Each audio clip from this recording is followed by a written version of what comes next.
Hello and welcome to the Irish Hunting Podcast, the no bullshit podcast for the outdoor enthusiasts. If you're into hunting, fishing, fine wines and even finer foods, you've come to the right place. So pull up a chair.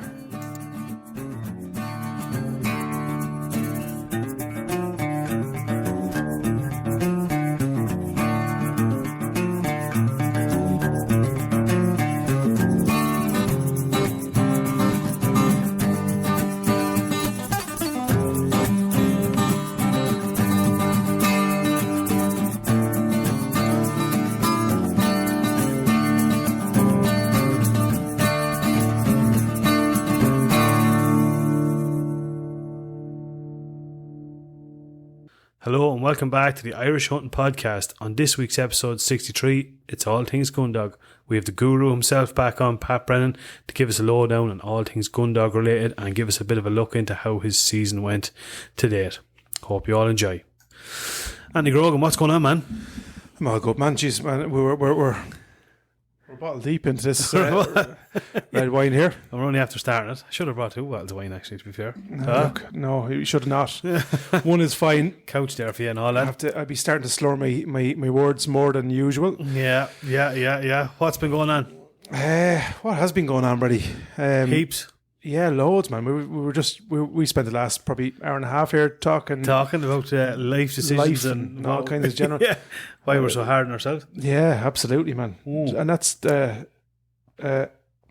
think an important. I think that's something we could delve on a little bit more, because I think lads tend to be that way. Yeah, we talked about pressures on, not just in hunting, but in hunting as well. I think you know the pressure to get out in the first and hit and shoot something the first day of the season and get off the mark, and and probably I think we discussed this year more so than others. With trips away and the pressures that come with that.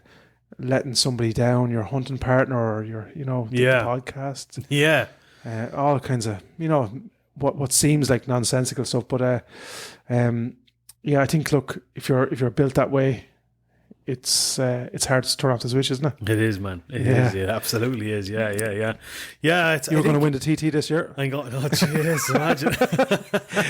No, I'd say that ship has sailed, man. I don't think I'll ever be going out to the rest of TT. Actually, a really good one of the boys is actually going out to do it this year. It's first year ever. Very good. Yeah, Kevin Keys and Eaton there. So a big shout out to him.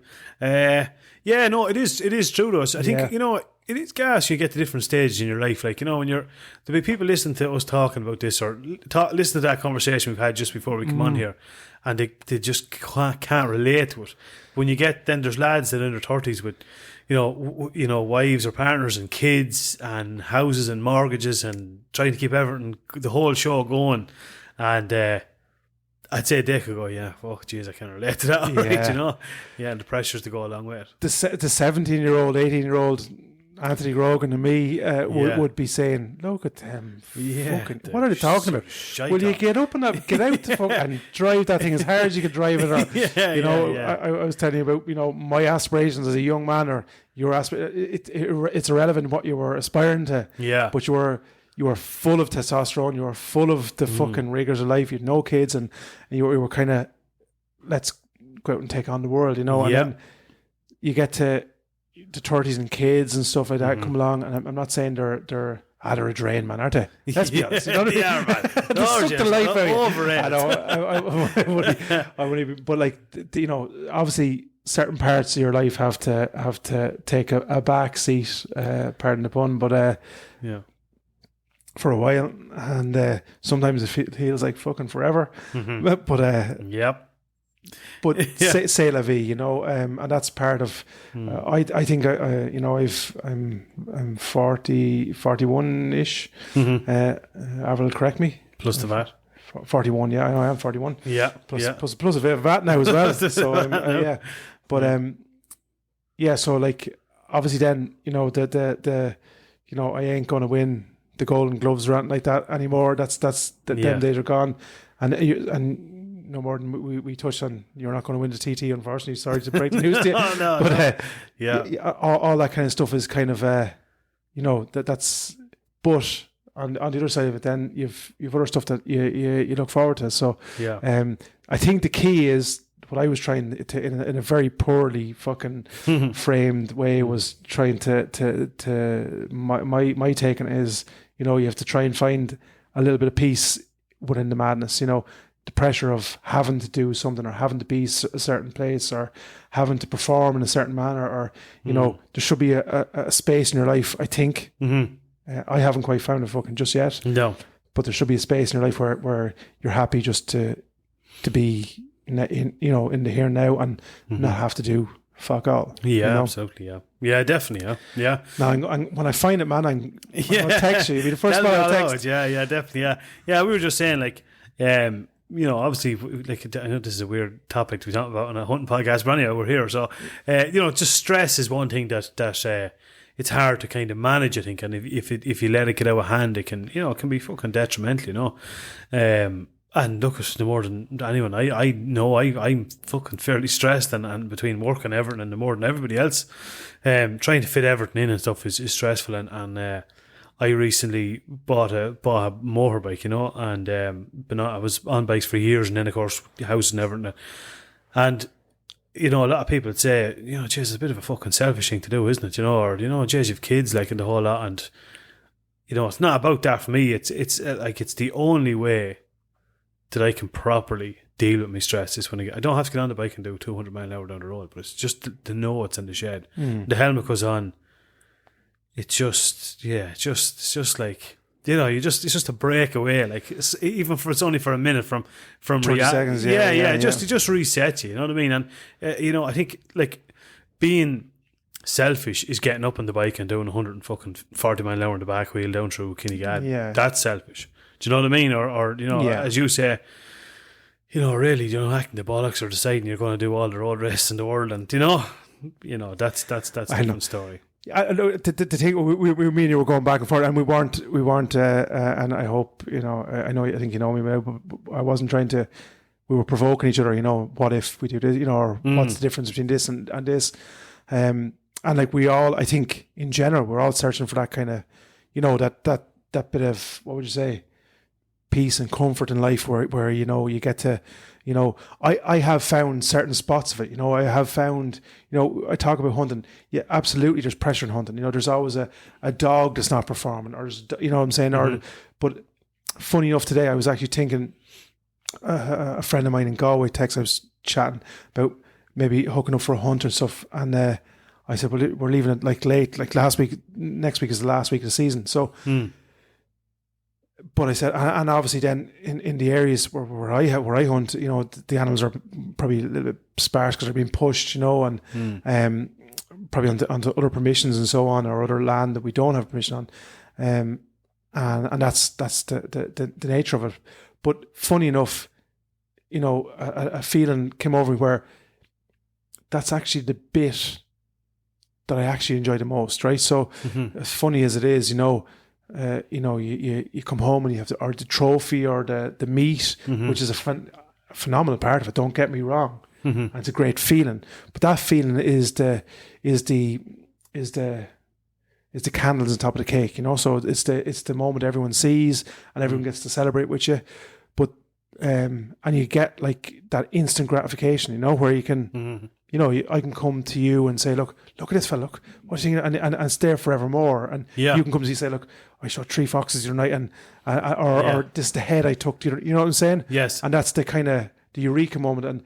But that dissipates quite quickly, because that's all it is. It's a moment where the actual part of it that we probably don't appreciate the most is you know, the being out in nature, the walking, the feet in the ground, and we've said it loads of times, or you know, for the race we were talking about, race and stuff like that, which is hugely adrenaline inducing, and especially for men, you know, testosterone, adrenaline, all that kind of stuff is going, but far more probably prevalent or important from a mind perspective is hopping on the bike and maybe driving down to a picturesque lake, sitting up, having a cup of coffee, Do you know what I'm saying? Absolutely. Yeah. Kicking back in the back of the bike. This is my bike. You know, I've worked hard to put it here. Look at this fantastic lake. Seen it even get out early in the morning. Seen the sunrise coming up in the. You know what I'm saying? All that type of stuff. 100%. It's the bits that obviously, if you're bringing home a trophy and you won something, 100%. That's the memento of that part of your life. Yeah, definitely. Yeah. But there's a huge pressure. I think, especially in lads, we're and definitely now.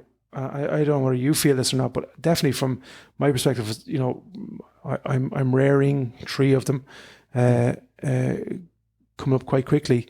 But there's a huge pressure on men now. So like, not only have they to be, and I don't want to generalize, but there's still a large proportion of women who wants to see the male as the not the I know I mean dominant as in a physical sense, but you know what I'm saying, the protector, absolutely. And I know Avril would be, she would say that's one of the very few fucking attractions of me. But do you understand? And provide all that kind of stuff.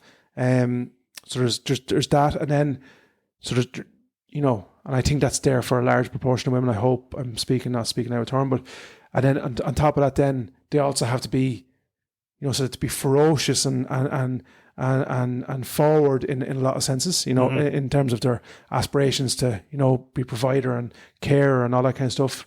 And then they also have to be kind and present to the family and kids, and have to be, if they're not dropping their kids to 5 activities a week, and if they're not, being at school plays, or there's a huge pressure on them, you know what I mean? Yeah. So now, not only...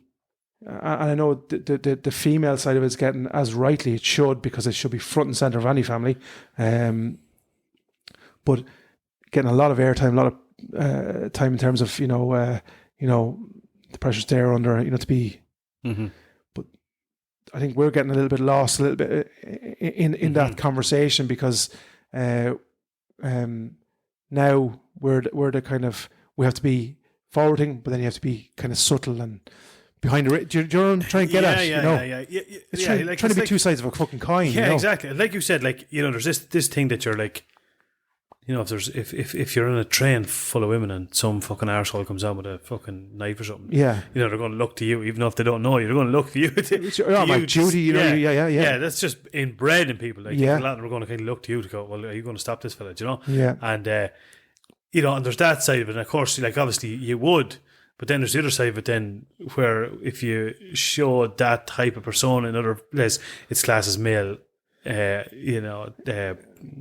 dominance or toxic, masculinity, all that kind of so it's just like, Jesus Christ. Like, it's hard. It's hard for young lads now. Yeah, and look, I think we're probably caught in a generation. You and I'm. We're of a similar generation. I know you're probably going to point out that I'm a little bit ahead of you, but shit. But we're caught between two. So the era that we were reared in, our fathers come from a generation where that kind of assertiveness and dominance was probably accepted, and a lot of people, and rightly so, would say unduly, and correctly. But then. The generation coming behind us is kind of, you have to show emotion, you have to be, show your feminine side, you have to be, the best daddy in the world, you have to be the best husband, and you also have to go out and be aggressive and assertive, that you'll be the best in the business sense, so what the fuck do you want me to be? Do you know what I mean? What are we going to be teaching? So, and I think our conversation earlier touched on loads of that type of stuff, where and I think hopefully me and you will get something from it somewhere, maybe not today, but it's try and find, I think, a little bit of peace in all the madness, whatever that'll be. Yeah, exactly. Yeah. Here's another thing, just when we're talking about all that there now, and this is we will get on to hunting now shortly, but I was in a huge clothing shop in Newbridge now, which would be rare for me now, to be honest with you, right? Going back a couple of months ago, and just something fucking dawned on me, man. The dressing rooms. There's women's dressing rooms, and then there's shared dressing rooms. There's like a dressing room that's for women, and and then there's one that's for women and men. Okay. So the women get their own one, but the males don't. The males don't. Where the fuck? Look, how is it? I don't give a fuck. It doesn't bother me personally. I couldn't give a shit if who comes into the dressing room. But like, surely they jail. Like, where the fuck is the equality in that? Like, if they're saying like, or why is it just a male and female? Why are we complicating? Well, or exactly. Or if you want to be fucking that way about it, just a dressing room. Or if you're saying right, the females have to have a place, their own place, but the men, no, you know, anybody can go in there. They can go, no, fuck that. What if I want a dressing room that's just men? Yeah. Do you know what I'm saying? Yeah. How is that? Where's the? It's not. Yeah. It's equality gone unequal. Do you know what I'm saying? Exactly. Yeah. Well, exactly. Yeah. You're saying, well, sure. Hold on. Is it not? Have I not got the right to say no? I don't. Do you know what I mean? Yeah. As you said, rightly said, I wouldn't give a fuck. I wouldn't give a fuck if a polar bear. It seems a bit kind of fucking ironic that. Yeah. You know what I mean? I couldn't believe it. I was there. Surely no, that can't be right. There has to be one here. It has to be just like a. And I was like, no, there fucking isn't. I said, shit. Now, again, as I say, I give two fucks if. So there's the question: is the shared one then male, female, non-binary, all that kind of jazz? You're asking me. Do you know what I'm saying? Yeah, I don't even know what non-binary is, man. I don't know either. But I'm hearing. Yeah. You know what I'm saying? So like that's the. Now we don't want to be. No. You know, and like their pronouns, they, them, and I don't even understand what that is. Man, sure. Like, not a clue. Well, see. I was kind of at the end of the education cycle where, you know, bad grammar would be punished. You know what I'm saying? Yeah. So like, yeah, I don't understand. Hey you day. Hey like, you day. Like, do you know what I'm saying? And I mean, that feels like you're going to get a slap on the ruler or something. Do you know what I'm saying? What are your pronouns? Huh? I didn't want to learn them when I was in school. I don't fucking want to learn them now. Your pronouns. Just tell me your name and I'll call you. Yeah. No, I never got them. No, I think I left them at home. They're under the glove box. Sure, we'll just call you T, yeah? Yeah. It's bananas, man. Absolutely crazy. It wouldn't work. It wouldn't work out in the bog and Broadford anyway, man. No, do you know what I mean? Definitely. If you're up in the pub there and yeah. Did you just assume my gender? I didn't give a fuck. What's your name again? Dave. Dave fucking who the fuck? Yeah. Do you know what I mean? But anyway, look, whoever wants to do whatever, you know. Do whatever you want. Yeah, exactly. I don't give a fuck. As we said, just don't fucking force it on me. Yeah. If somebody start calling me, telling me like all that kind of stuff. Yeah. Grand man, you don't mind if I finish my pint? I'd be very like no more than yourself, man. Be very open to like, and Ireland was a backward place for a long fucking time. Absolutely. Even when it came to like, you know, even like you know, gay rights and marriages not and different like jizz we were in the Stones. I don't give a fuck about it. I genuinely don't think any less of any person, whatever their sexuality is, whatever their race is. I'm not, absolutely not into that. But what I am against is when someone demands that I think a certain way or absolutely, I'm not into that. That's wrong. Yeah, because I presume, right? Mm-hmm. Here's the conundrum, right? And I have friends who are gay, and I have friends whose kids are gay. I have friends who are getting married. Please God, in the coming years, who are gay. So all that.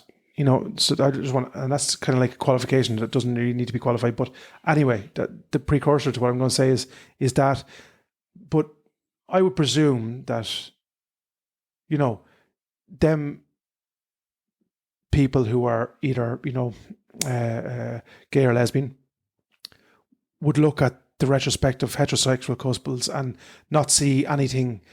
So say, for instance, I would presume, so a gay couple would look at a heterosexual couple and say, look, that's not very attractive to me. Do you know what I'm saying? Okay, yeah. But by definition, obviously, because they're attracted. Do you know what I'm saying? Yes, yeah. So I wouldn't see that as an illogical. You know, they would obviously be able to have a friendship and so on and so forth. But would they find no different than you might find, you know, a brunette attractive or you know, a blonde, whatever your disposal is? So fine, but I think there's almost a pressure now. Not so much to see the attractiveness, but almost to see, you know, as you rightly said, this is the way we think, so you should think this way. You know what I'm saying? Yeah. We're right over on this, and it's not about sides, but we're right here. Yeah. You should come over here and join this kind of movement. Yeah. But should it not just be like, well, I like this person. Yeah. But I like this person. Yeah. and we're all fine. Happy days. Do you know what I mean? Yeah. Just 100%. leave it at that. Yeah, no, You know what I mean? definitely. You That's what I'm saying. I don't need a label. I don't need a flag. I don't need a tag. I don't need a badge. I don't need to be part of a club. No. I just like this person. I don't. Yeah, exactly. Like I know there's I put me. As I said to you, like anyone that's. If anyone turned around to me in the morning and said that they were gay, one of my best mates, something like that, I would not think one bit different. I'd be delighted for him to get married, kid. Absolutely delighted for him. It's what I don't is when people start having a go at other people because how come you're not supporting it? I am supporting it. I'm not going out and marching in the street, but I'm not. I'm supporting it by doing nothing. I'm supporting it by not being the bigoted motherfuckers. Yeah, you know what I'm saying? Exactly. I'm not going to be one of them. No, I'd challenge it. If I was in a situation, some lad was, making some sort of remark, I'd say, well, you got the fuck out yourself. What are you fucking doing? I will qualify, and this has because obviously I have kids, and obviously if one of them came to me and said they were gay, I would be naturally worried because the worry would be that how they're going to be perceived. It's not necessarily, and obviously then, and I'd be lying if I said, like, say for instance, you have dreams and aspirations of, my grandkids and so on and so forth, and that's an obstacle and impediment there. So I'd be lying to say that wasn't an issue. But I think we should be allowed to say that. Because that is it's not. We were talking about worries. That is a genuine worry. You know what I'm saying? Of course it is. That's a parenting. It's not that you're saying I'm worried because I don't agree with it, or you're worried because we still don't live in a world where it's fully accepted, and you worry for that child that some fucking arsehole won't. Absolutely, and aside from that as well, as I said, this will be, and this is not everyone's, but this will be mine. Obviously, you've and be it right or wrong, but this is a kind of a precursor to obviously your own childhood and your own and your family's childhood. Mm-hmm. You see, well, they obviously had family and kids and so on, and grandkids, and I would have seen us having a relationship with my grandparents. So by that very definition, then I would say, I have aspirations of see Dylan or Ryan or Arias or Elise or Maisie Jane's, kids. Do you know what I'm saying? Yeah. And I would have not this. I wouldn't be sitting. I'd sit down every night and dream about, but I would have you would have that kind of inbuilt thing that's going to be the nature of things that it's just going to roll on, and I'm going to be sitting around with their grandkids. So when I presume when a child comes to a parent and say that's not going to be the case, well, obviously there has to be what would you say, a worry on as we pointed out on one side, and then also on that side, that has to be a genuine concern. And obviously that takes a small bit of time, but I think that should be given a bit of time. Do you know what I'm saying? I know it's slightly controversial now, but I'm not saying that in anything wrong sense in terms of no, of course, do you know what I'm trying to get like at, exactly. If you visualize that your life is going to be you have a certain way, exactly, and then it's not that you're not expected you're going to have to be jumping up and down going this is brilliant, this is great. It's going to take it, you're thinking an adjustment. Okay, so exactly an adjustment period. So things not going to, but that's okay. I just need to figure out what way I deal with it or what way exactly. My mind nothing thinks, to do with the person. No, it doesn't mean that the child has done anything wrong or bad or something. No. It's just that your plan in your head is going a certain way, and obviously it's you know what I mean. Different way. Same way as and ironically, this will sound. Say if your Cooper there comes to 18 and says, "Right, I'm off to Australia here," and sure, we'll see how it goes. Do you know what I'm saying? Same. You probably have an aspiration that he's going to build a house in the field beside you. And, do you know what I'm saying? And shoot the same ground. Yeah, they're not going. I told them. I'm looking for. Would there be a disappointment? Of course there would. But you'd also be happy for him because he's finding his own way of life, and it's the same. It's the same thing, but I think you're not given that space now, because that's seen as that we can't talk about that. No, 100%. Yeah, that you're seen to be, and it's not. You have to exactly as you say. It's it's a whole lifestyle thing. It's not, and I mean, it's not. Not that you were saying it, but it's just go. Oh, okay, grand, no bother. Right, that didn't go the way I wanted it to go. Yeah, exactly. But if once you're happy and everyone's happy, absolutely happy, healthy, and well, man. Yeah, absolutely. But I think the overriding thing about it, what we're trying to get at here is the acceptance, and probably that it's probably okay not to be okay with certain things for a certain period of time. Obviously, if you hold on to them, kind of, then it becomes unhealthy and so on. But yeah, like it should be okay. I think it's okay to voice certain concerns if you're in a certain arena or from a certain. So in other words, if you're flying a rainbow flag, and you can seemingly voice whatever opinion you want, and you can tell people that this is the way we should be thinking. But then if me or you voice exactly what we're in some way kind of bigger, and that shouldn't be the way. And I know I'm not saying that's the case for because I know there's a lot of people who don't think that way on the other I keep saying the other side. No, I know. It's not but you know what I'm saying? No. I think most people that'd be in a gay or lesbian relationship would agree. I think they don't really care about any of this type of stuff. No, absolutely not. No. Absolutely, exactly, it should be. Rights. That's their core issues, and all that should be a given. Everyone should have the same rights. Yeah. But do as you rightly said, do we or should we? Like we're in a situation now where there's kids in school being, declaring their cats and dogs. Here that's. Do you know what I'm saying? Yeah, here for the love and honor, Jez. I can't get my head around that at all. Like what Sure. Look, you have to Jez, you have to draw it somewhere. Like in all fairness, you know what I mean? To be in trouble, lad, if they call themselves a fox.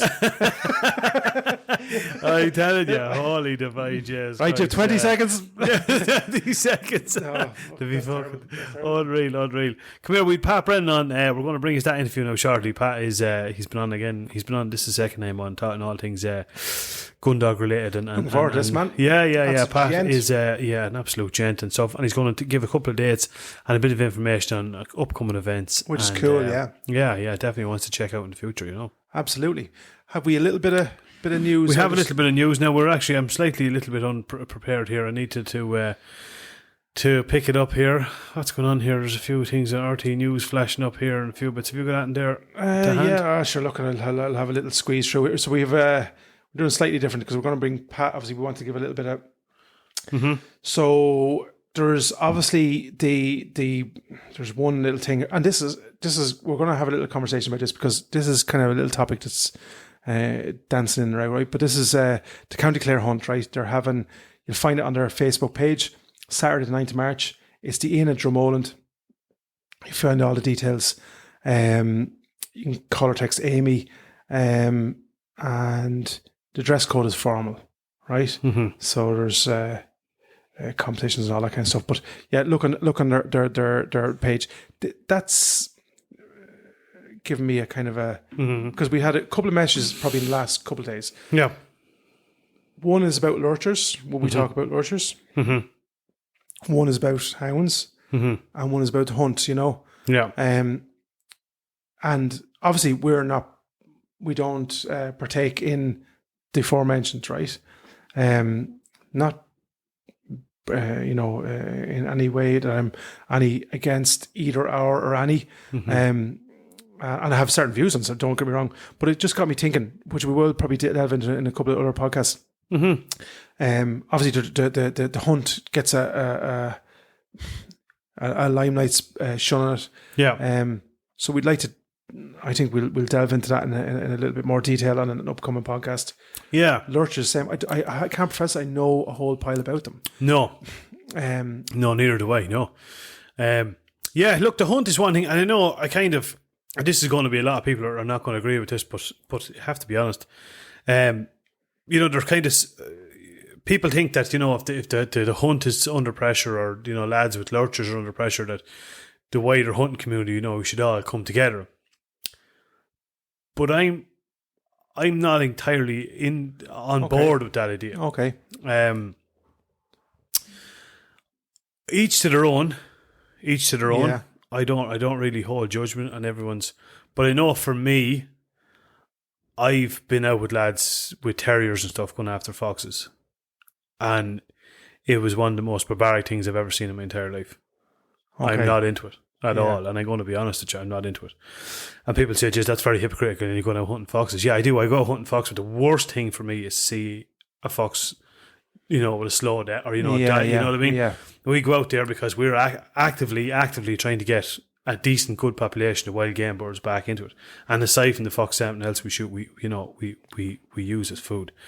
So I wouldn't stand next to a fella and say, well, you can't, I'm standing in solidarity with these lads or girls. Yeah. Because it wouldn't be for me. I wouldn't partake in it. I just wouldn't. Yeah, to be honest with you, So it's not that I'm saying, fight your own corner, but, I don't think you should, like the conversation we had earlier, can't say to one lad, sure, you're out hunting. You should be fucking standing up for us here.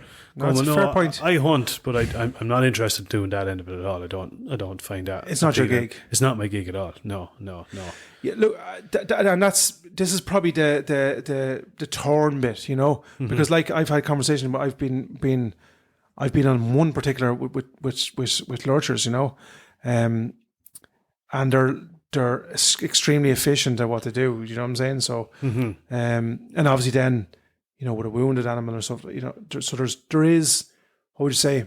And there's counters to what there's people going to be shouting at the radio here now, saying that, terriers are, they're bred and born to do this thing, and then if this wasn't happening, where would the terriers be? Would we just get rid of all them? And so there's that side of the argument, and I completely get that, And I remember looking at Steve Ranella.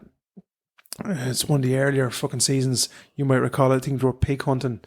With seen it, and he actually used the knife. Is it? Yeah. Mm-hmm. And I remember him being torn on that as well. Yeah. Now,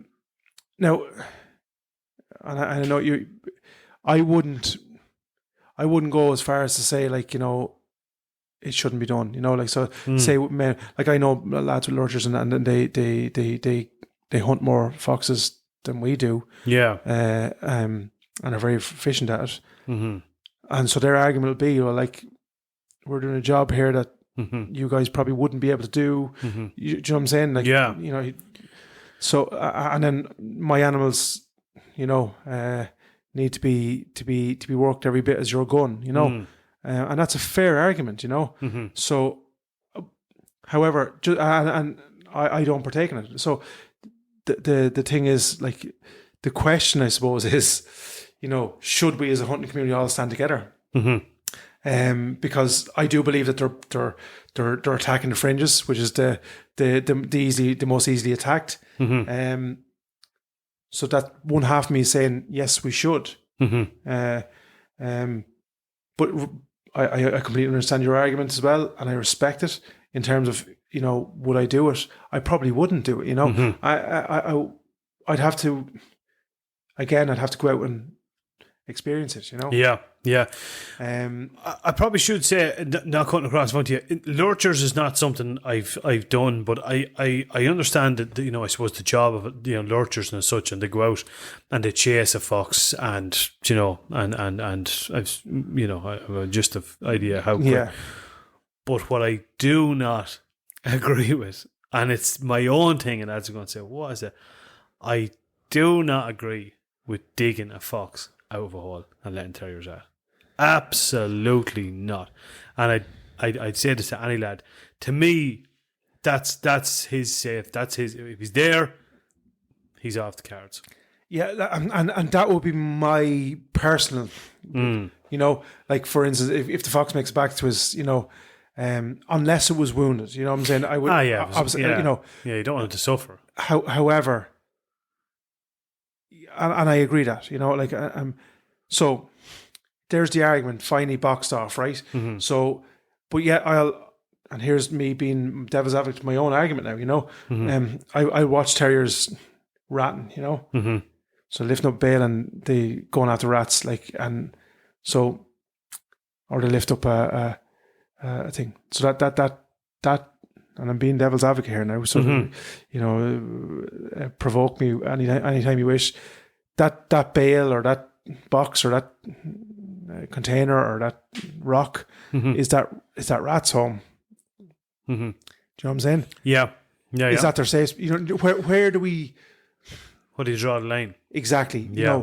We often call foxes vermin on this show. Mm-hmm. Mm-hmm. We class them as vermin because we can shoot them all year round, and and they do a hell of a lot of damage. And I both love and loathe the fox in equal measure. Mm-hmm. I'll see a lamb with fucking have its head torn off, and I'll say, I hate that fucker. And then I'll see a fox on the side of the road, bright orange, and I'll admire its beauty, you know? Yeah. And that's hard for people to understand. However, so there's where I'm torn, you know? Well, look, that's the difference. I know. I suppose rats to me, I don't hold them the same as I do a fox. You could say that rats, as we all know, are a massive spreader of disease, man. You know, and I've seen firsthand somebody with leptospirosis, and I swear to Jesus Christ, man, it'd haunt you for the rest of your fucking life when you see someone suffering with that.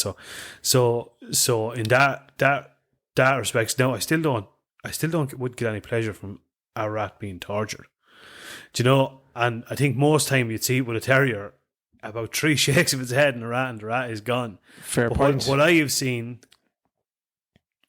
with my own first hand was, because I was stupid enough to go once, to be honest with you, was a lad digging out a fox. I never forget it as long as I live, digging out a fucking fox, and 3 terriers going out, and it went on, man, for about 20 minutes, and it was absolutely horrendous. And for me, I just said I would not want to be any part of that. There's no part of me ever that wants to be a part of that. Which absolutely is your right, and so on. And would I want to be, if that was the case, for 20 minutes? Not personally, you know. No.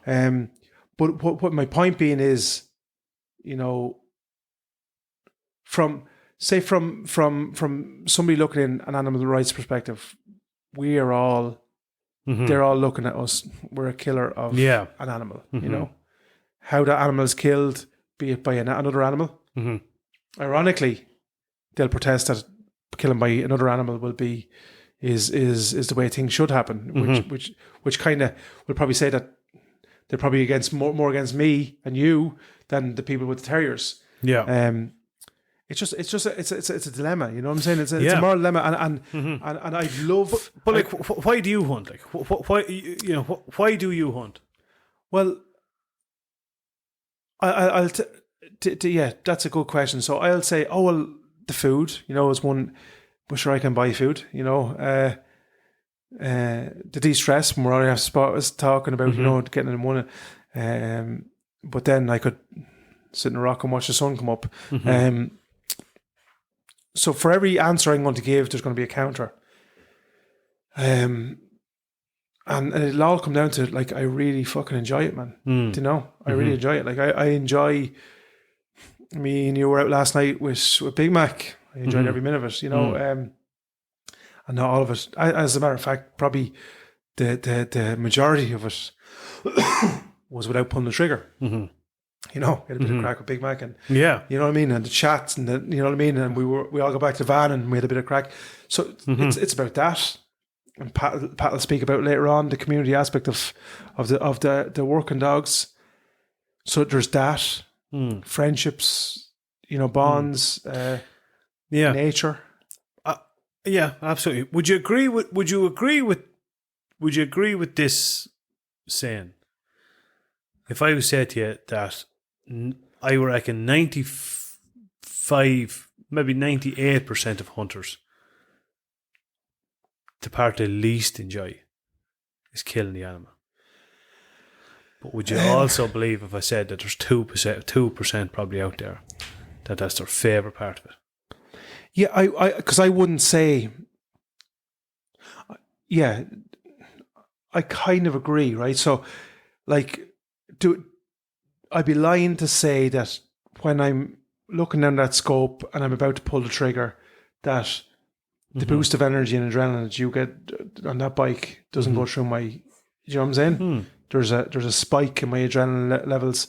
There's an anxiousness. There's an excitement. There's a nervousness. So all that comes, you know. When I pull the trigger, then, you know, there's obviously there's a couple of things. Obviously, you know, and I'm going to be completely honest here, as every hunter is. Have I had runaways and you know, not instant clean deaths? Absolutely. You know, you strive for that. You strive for the clean one kill. But I've had a lot of them, man. Do you know what I'm saying? As is every hunter who's been honest. You know, that's just, you know, because you're shooting a live wild animal that's generally not static. You know, in it's moving in some capacity. You're just moving up, to graze, or it's moving left to right, or you've wind, loads of things. You've bad marksmanship on my part. All plays into that. So yeah, that's the bit that if I get an instant kill, like a drop, I have to say I'm happy. I'm happy because animal didn't suffer. I'm happy because I got my shot off. Do you know what I'm saying? And I did it correctly and so on. Now, obviously, there's, when you walk up to an animal, there is that, that tinge of, this is a live animal, a life you're after taking. Yeah. And I think that's important to recognise. I would hate to think that everyone's fucking going around jumping up and down saying, you know what I mean? Absolutely. Does that make sense? I do agree with you. And just in a hypothetical sense, I do believe that there is probably certain people out there that would deliberately make the shot to see an animal suffer. Would you reckon? Yeah. I don't mean that actually in deer hunting now. I don't mean that. But I mean, there is probably certain people out there.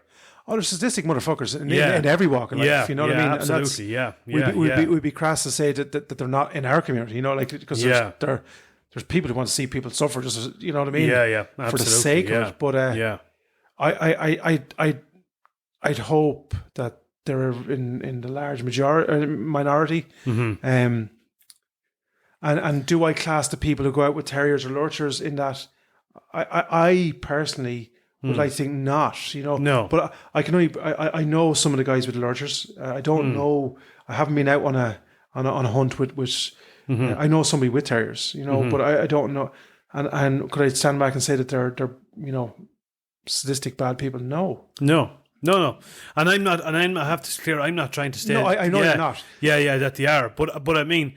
But the animal suffers longer with that particular method, right? Yeah.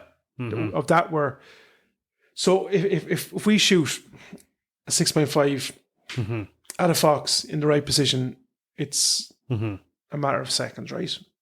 So there is no cleaner kill, right? That's of that we're going to be. But then on the other side of that, there's a long lineage of hunting before the gun. Do you know what I'm saying? Yeah, for food. Well, or protection of food. Yeah, or protection of food. Yeah. So were them people that did that? Are we saying that the people who protected them animals with other animals essentially? Were they in that? Were they reveling in an animal suffering, or were they? I don't think they were doing it. Because that's the method they know and they use, and they've been trained in the same way as the guys with the terriers and lurchers. And I'm being.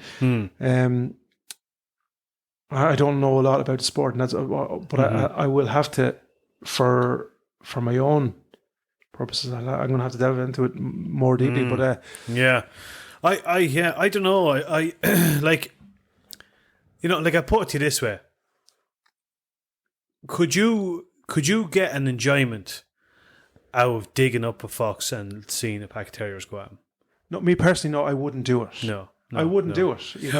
No. But if they were protesting it, would you stand with the people and say, no, they should be allowed to do it? Well, I couldn't, because it's like something that, I don't understand. Number one, I don't understand it, and I'm not part of that.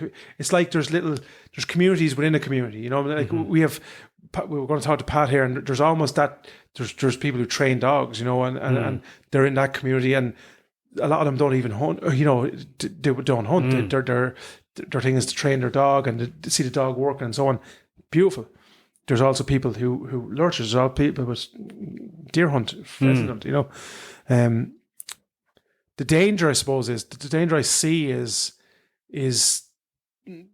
and this is the conundrum for me, is from a perspective. I can also see, I can absolutely respect and understand the people who come from that lineage or tradition of doing it, because that would be in the same way as the springers and stuff like that have been passed down. There's lines there. There's terriers. There's hunt. There's same way snaring rabbits. It's an age old fucking tradition. I know a man that's gifted at it.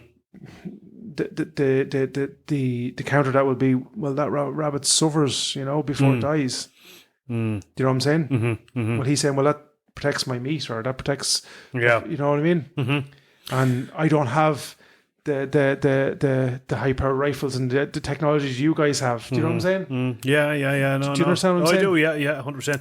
But it's just like, the general consensus, if you're talking to people, and as we would in our trade, outside of what we do, I've often talked to people about hunting, and a lot of people think at first what we do is cruel, they'd say, geez, the poor animal, and they'd say, why? And I'd say, well, look, I get to, and especially because most of my hunting is deer, to be honest, 90% of it is like, and I'd say, like I get the meat there, my kids love it, and I give it to family, and that does this, and are you serious? And yeah, it's lovely, and to get out of it, and then they kind of come around to it and they go, I suppose, sure, look, if that's once, it's not going to waste and the whole lot and everything, And then if you said, if you said, that you went out with terriers and you dug up foxes, and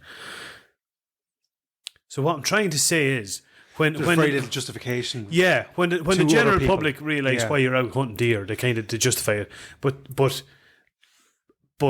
I think if we try and start, like, they're never going to. I don't fuck what anyone says. You're never going to get to a stage where you can justify that. And people will say, no, I understand that, but you're not going to get the general public now to justify that. So if we, as deer hunters, go on that, are they not going to say to the whole lot of us? Well, that's the other side of the conundrum. So in there is the moral dilemma. We're all doing the same thing essentially. Yeah. In the eyes of the anti-hunters, right? We're all killing animals. The methodology, they're not so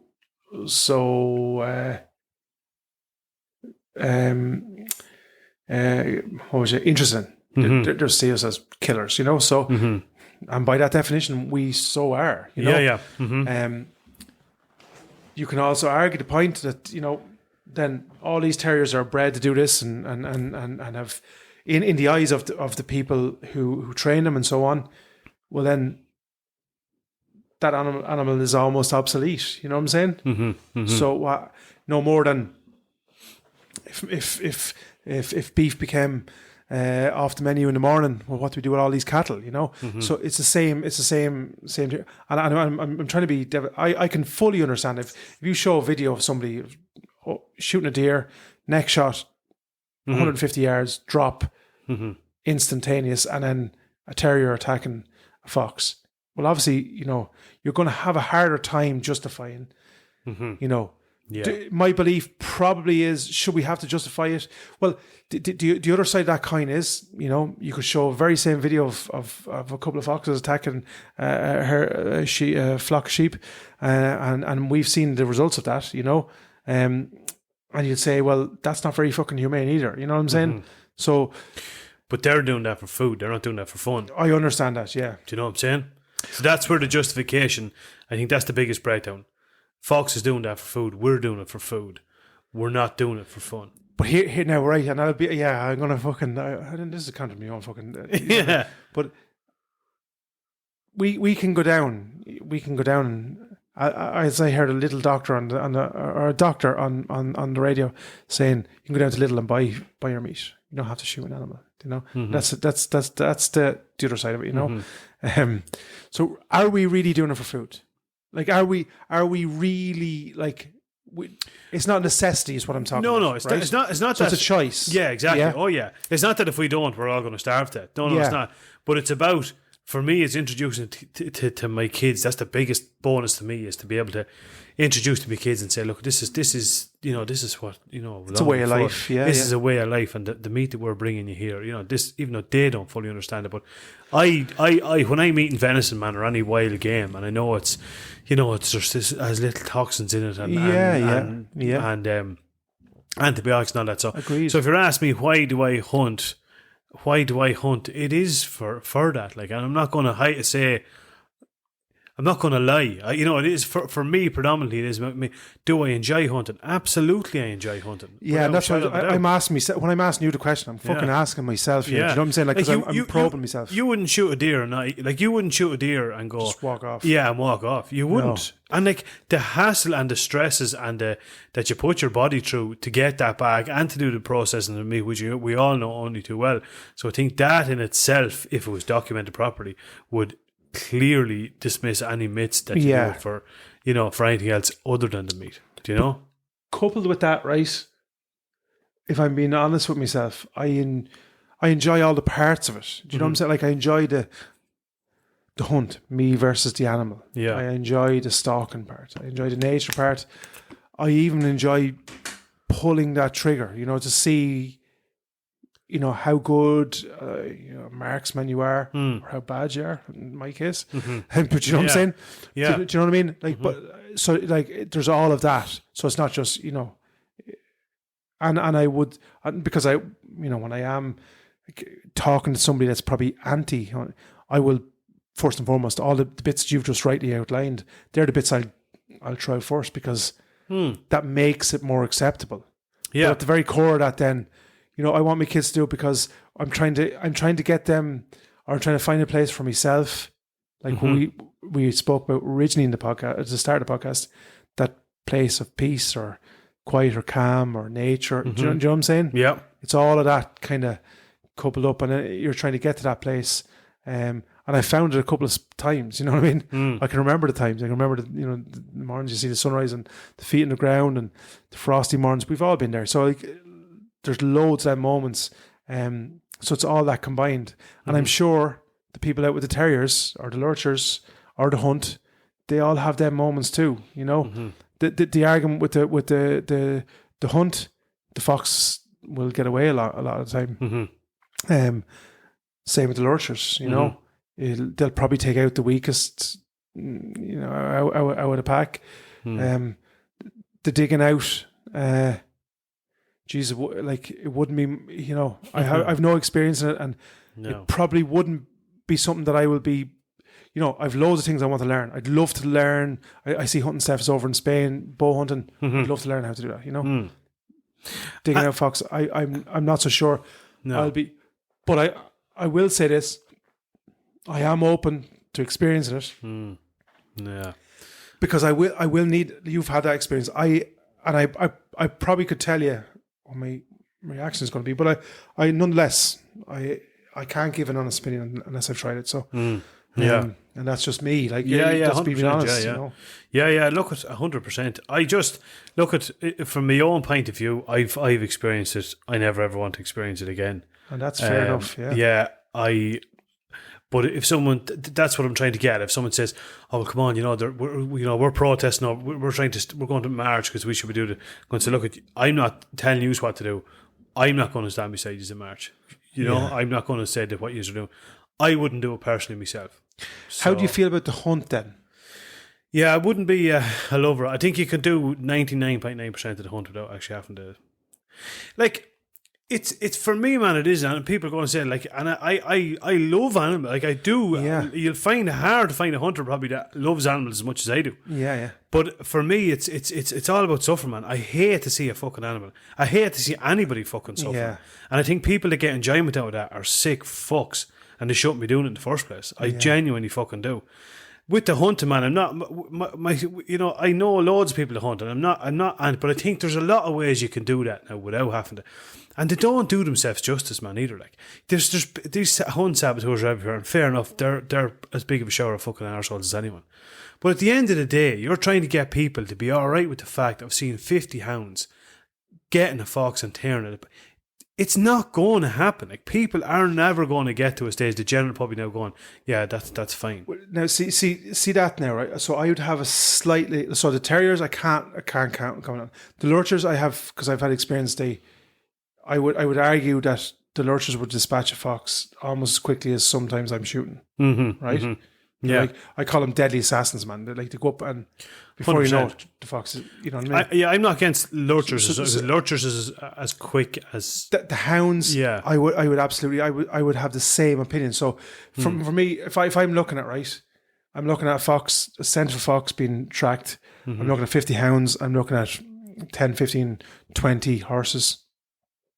So I'm seeing, a vast array of animals that wouldn't be necessarily there had it not been for, you know what I'm saying? Mm-hmm. And there is a huge community around that and so on. And obviously then, I think in a large proportion of cases, that fox will get away because the hunt is trying to keep up with the hounds. The hounds are, picking up different set. You know what I mean? Yeah. So I think that's a fair game. Do you understand? Mm-hmm. Like just from my perspective now, I think that's a hound versus the fox, and whoever wins. That's nature. Mm-hmm. You know what I'm saying? Yeah. Now, so on them two elements, because I've seen the hunt. Mm-hmm. I've never rode a horse or anything, but I've seen the hunt, and I've seen what happens, and do the hounds absolutely the hound if they get to the fox, they will kill the fox. But that's no different than the fox killing the sheep, in my opinion. Yeah, I suppose, yeah. And the hound can't get down and no. So if the fox gets to the burrow, well then it's my biggest like what I'm saying about the hunt is it's not that I'm anti. I'm certainly fucking not anti-hunting of that. I wouldn't participate. Did years ago. I wouldn't be. But again, if I was, people saying like we need to try and get people on board here with this, I don't think you're going to get. You're not going to turn that around. Like I think you could say to the hunts, well, listen, could you not do it in another way? I understand that. I understand that you've done that for hundreds of years, and I don't believe that it should stop. But if you want to try and get people to get more support off people. Think about things a little bit. Is there some way you could do it that's a little bit less? Well, I know over in England to do a scent now rather than the fox, right? Yeah. But it'd be equally, man. If you're on, I find it hard how it wouldn't be equally as enjoyable. Now, boys, I have shot any amount of foxes, so it's not like I'm saying, what I mean? That I have shot any amount of foxes. The real core of that is what are them hounds hunting, right? So to train them hounds. Something has to happen. Yeah. So in other words, we're going to be talking now about a dog hunting game, So something has to happen for that dog to go after a fox. Yeah, do you know what I'm saying? Yeah. So it's kind of, how would you say? It's like the fucking the greyhounds, they get the smell of a rabbit, you know what I'm saying? You know what I mean? The reason they chase the electric rabbit is because they think it's a fucking real one. At some stage in their life, they've got a sniff for a real one, whether everyone agrees or not. That's the general consensus anyway. So, and the same with hounds. I would presume that they would have got a scent of a fox to know what the scent of a fox is and to know to hunt it and so on. And obviously, then I think in some cases animals are blooded and so on. And I'm not an expert in this, so I'm open to completely fucking clarification on that. But and I genuinely think like an animal versus an animal, like for instance, if a fox gets to a lamb before me and you can dispatch of it, well then it's earned as lamb. You know what I'm saying? That's on me and you, yeah. You know what I'm saying? Or the farmer for not. You know what I'm saying? Yeah. That's just it. Yeah. So. Well, I won't be happy with that. Like I'd rather see the lamb survive than the fox kill it. But that's just the circle of things. If the hound gets to the fox before the fox gets to the burrow, but then that's in my opinion. Yeah, right? no, 100%. And look, I probably backtrack it maybe a bit, and I'm probably not making myself. I'm not against fox hunting. I understand. Even on it. I think if they're trying to get people behind it or get support, and I think they could change their strategies a little bit. Do you know what I mean? I think there's ways and means around it. I don't think they're ever going to convince the general public now, especially. Yeah. That's the way. But the one, and this is probably more to the point of the argument I'm really trying to make is the one thing I absolutely have when the fox is in its home. That's it. The more than me and you are, lad, we're out for a fox for a shot. If he's gone, he's gone. The same with a deer, same with that. We won't shoot a pheasant on the ground. We won't shoot a deer if it's laying down. If he's run at you, won't shoot it either. Do you know what I mean? And I think it's very, very hard. I couldn't stand up and say, no, what they're doing is, that's fine, let them at. I don't agree with it. Yeah, no, look, I suppose that's the conversation we need to be having as a community, because like these are the questions, whether we like them or not. These are the questions that are going to be pertinent and are going to be asked over the next couple of years. Yeah. So we have to decide. You know, are we all in this together? You know, is deer hunting, fox hunting, pheasant hunting, duck hunters? Are we all in the hunt? Yeah. Lurchers, terriers. Are we all in this together, or is there factions of this that could be done better or easier or humane, or Yeah. you know, like that they're the questions. I think they're hard questions, man, because they're going to, because people listen to this podcast who are huge fans of the podcast and maybe saying, you know, well, our element here is not being represented on. Absolutely, I would love to talk to them people, let them, because their opinion needs to be voiced, and then people need to make their own opinion or assumptions based on. Yeah. Because me and you, I've made loads of statements there, and some of them, that's not correct. That's, you know, this is the way it happens, and absolutely, I'm open to correction. So. I think we should definitely delve into it a little bit more. Yeah, absolutely. Yeah, and absolutely. Yeah. I think if somebody wants to come on and talk about, you know, for argument's sake, lurchers, or talk about the hunt, or talk about terriers, and they want to put the point across, absolutely. Because the questions that will be asked here will be the same questions that will be asked out in the public. Yeah, absolutely. Yeah. So they need to be asked. They need to be talked about. They need to be asked. Absolutely, man. We better go and give this thing with Pat, or we better do is right. We'll be here all night. This is Pat Brennan from North. Is it North Tip? North Tip Working Dog Dog Club. Yeah. Dog Club. We'll get that eventually, right? Here we go. Pat Brennan, welcome back to the Irish Hunting Podcast. Welcome back, Pat. Thanks very much, lads. Thanks for having me. How are you keeping? Very good now, very good. Just out the other side of the season. Yeah. Honest to God, we've still a little bit of hours left, but it's coming. It's closing in fast. Closing in fast. Quick and fast. We had a little bit of a chat there off air about your season to date and stuff, which we'll divulge into in a little bit. But how has your season been so far? Would you say you've as good as others, or worse? Or have you seen as many birds on the ground, or? Stay with us. We'll be right back. Welcome to Untethered and Wanderwise, where adventure has no age limit. We're your co-host, Heidi Brandist and Nikki Amahundro, and we're here to inspire and celebrate women over 45 who are embracing their independence and want to explore the world on their own terms. I would say, I would do a fair share of snipe shooting. I thought this year was the worst year for snipe in about 3 or 4 years that I've seen anyway. Okay. Yeah. They were very, very scarce. Where we would normally have, you know, a good share of them, they were very scarce. So other than that wild game, I wasn't. You know, I don't do a lot of other wild game. Like I don't shoot pheasants in the wild anymore, and I didn't get a chance to go for woodcock. So, but yeah, like other than that, we had a lot of good shooting days on what we call training days, where we buy walk up days, and they were very good now, to be honest. Mm-hmm. Good stuff. Mm-hmm. And what do you put that down to, Pat? The snipe, in your opinion, what do you?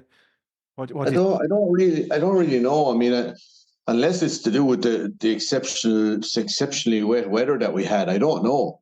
Like it's not that the ground we were on was, even though it's very near a river, it wasn't flooded. You know what I mean? So I don't know. The first day we went to it was okay, but we went 2 or 3 more days after that to a couple of spots that we normally go, and there was very few on it. And like, I mean, now this place you could often see 60, 70 snipe, no problem. Yeah.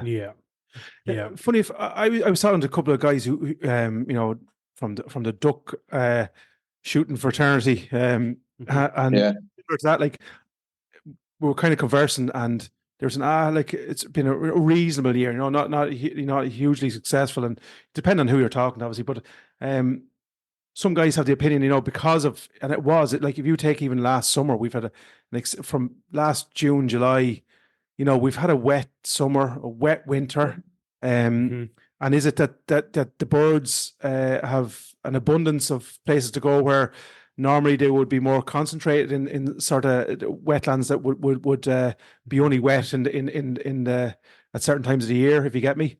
Yeah. A factor. Yeah, it's hard to explain, and like when you're when it's wild game like sniper woodcock, it's very hard to explain. They just they do their own thing, So the key is in the name, isn't it? They're wild, and that's it. Yeah, that's it. Unless they were on higher ground or in header or something like that, you know what I mean? I don't know, but the kind of ground that we're on is like kind of rushy white grass with a wet bottom, So I noticed this year now, and again, I done less shooting, pheasant shooting and game shooting this year than I probably ever done. But one thing that was immediately apparent to me this year was woodcock in where I shoot. There was a massive shortage of them, like massive shortage of them. Yeah, right. In comparison to other years, Yeah. And funny enough, woodcock around here, I never seen as many woodcock in all my life. Or sorry, snipe. Snipe around here, I never seen as many snipe in all my life. There you go. Right, yeah. It just shows you, different places. Like. Yeah.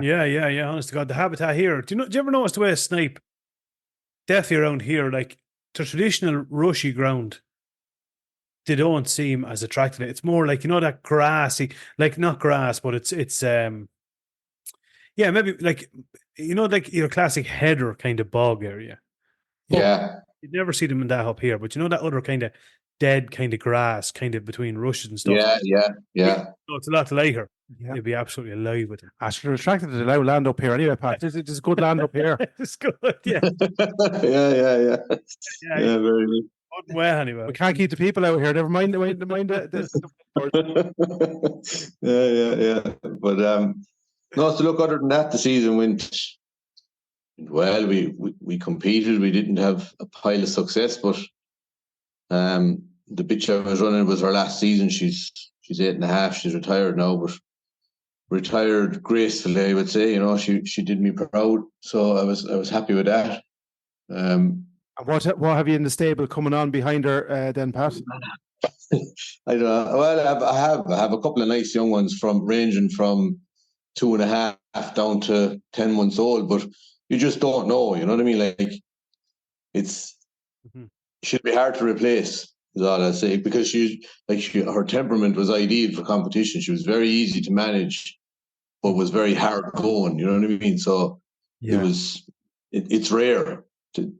Ones that go that hard are normally they're struggling to sit in the saddle. You know what I mean? But she was just rare. She was a softer type, and so much so that she didn't start her. She wasn't ready to compete until she was 4-year-old. But then she never looked back. Wow. Yeah. It must be kind of, not to sound so, it must be kind of sad, I suppose, in a way, when you have a dog and you have all those memories with it and you realise that it's their last. I imagine for her last trial, it must be there must be an element of sadness there, I suppose, to a certain extent, Yeah, well, her last trial was this year's Irish Championship, and it was sad. Like I said, she did me proud in it, and I was happy about that. But it was. I don't know. This one seemed to affect me more than others. Maybe I'm getting older. It happened to us.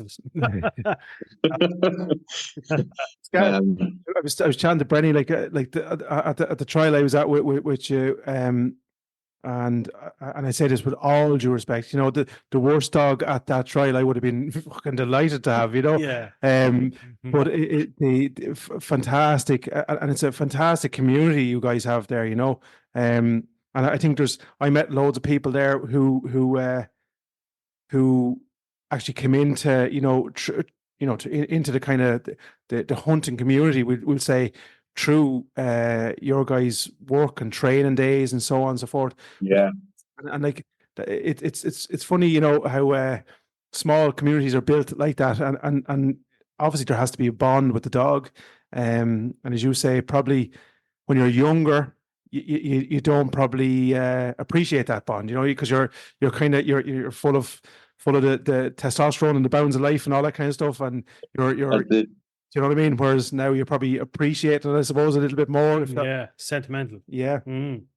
Yeah, and I mean, you're look.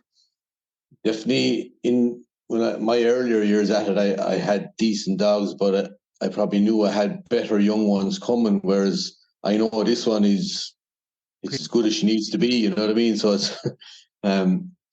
it's the different situation that I find myself in. Now look, I have very nice ones coming that are as good as her, but are they as easy to manage? Probably not. You know, so they have their own temperament, their own style, their own. Yeah, exactly. Yeah. That's the guy, yeah. We're going to start off with a couple of little topics we didn't touch in too much detail the last time, but I might just kick it. We did. If you'd say what's I suppose a good way of getting a Springer, or I suppose really anybody. I know probably Springers would be more your own speciality at confident in retrieving on water. Is there an area of training in the standard training you would do that you would encompass that into it, or is there any little trick?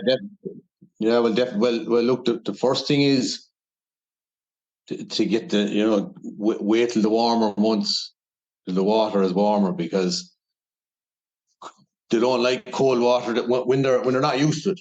It's the first time. Now later on they won't care about cold water once they get used to it, but when you're starting off, you don't want to give them that cold shock. You know what I mean? So, and then ideally, if you have somewhere that there's a gradient into it that you can walk in, and almost lead them in with you, or if they follow you in, and just make a game of it. Like in the last 2 years, and it's only in the last 2 years what I started doing was I go to a place, there's a big lake. Now it's shallow, and then there's deeper parts, and I just tell them, so when I take them to Gallop here, I say go play. When I go to that water place, I say go play, and they just go splashing through the water, and the less experienced ones follow the experienced ones, and they just see it as a game. And that's it. It has been working really well for me for the past 2 years, I have to say now. So with some, especially with ones that were a little less confident in the water, and they just become really good at it. What you're probably saying there, Pat, in terms of, I'm not trying to put words in your mouth, so instead of introducing a cold dog to cold water, in the middle of the winter, if your dog is nice and warm and so on and so forth, and the water is seen as a kind of a retreat or a in other words, then that's their first memory of it, and then you're taking that kind of that initial shock out of it, I suppose, are you? Exactly, and like you said it there, like if they, even if you give them a gallop before you go to the water, and they want to cool down, then they'll see this as a treat. You know what I mean? So it's the way to do it. Where and it's no different to introducing anything new. If the shot, you go bang and they've never heard it before, and it's beside them, they get a fright. You put them into the cold water, they get that shock. Yourself, if you go into cold water to swim, you get that shock. Like, they don't forget that. So, yeah, take them to it almost when they really want to get into it. But like I say, like the make a game of it as well, and gradually introducing it. And if you can walk in yourself, a pair of chest waders or whatever, walk in as deep as you can and bring the dog with you, they'll be confident then. Yeah, they're with somebody that they're trusting and so on. And then stop then, Pat. Following on from Brennan's question, I suppose the at what age then would you start introducing them to game, and further to that question, then what game would you start them on? So we'd have people saying, "Oh, geez, don't introduce a Springer to Snipe because Snipe ruins." I've heard these kind of anecdotes in the from lads in the club or so on. Oh, should Snipe will ruin them, or rabbits will ruin them, or everyone has their own kind of what would you say, way of thinking. What's your opinion? Where do you start, and what age? Well, I suppose the age is hard to say, but look, for example, I have a 10-month-old dog pup at the moment, and I've just introduced him to game in the last 3 weeks. Okay. But to me, there's no wrong species of game. But if I could get him where I want him, rabbits is what I use all the time. But when I say get him where I want him, I want rabbits that'll sit out and hide. It makes the dog work for them, find them. and the rabbit really, you see what you don't want. See with birds sometimes when a bird flutters, the dog will jump back almost with that fright again. Yeah. You want them driving in.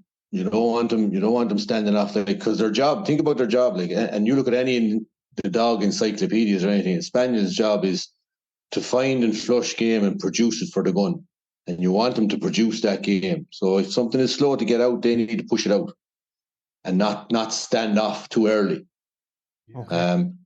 But like, to me, like, I would use sniper only useful to me anyway for scent. No, they're very useful for that.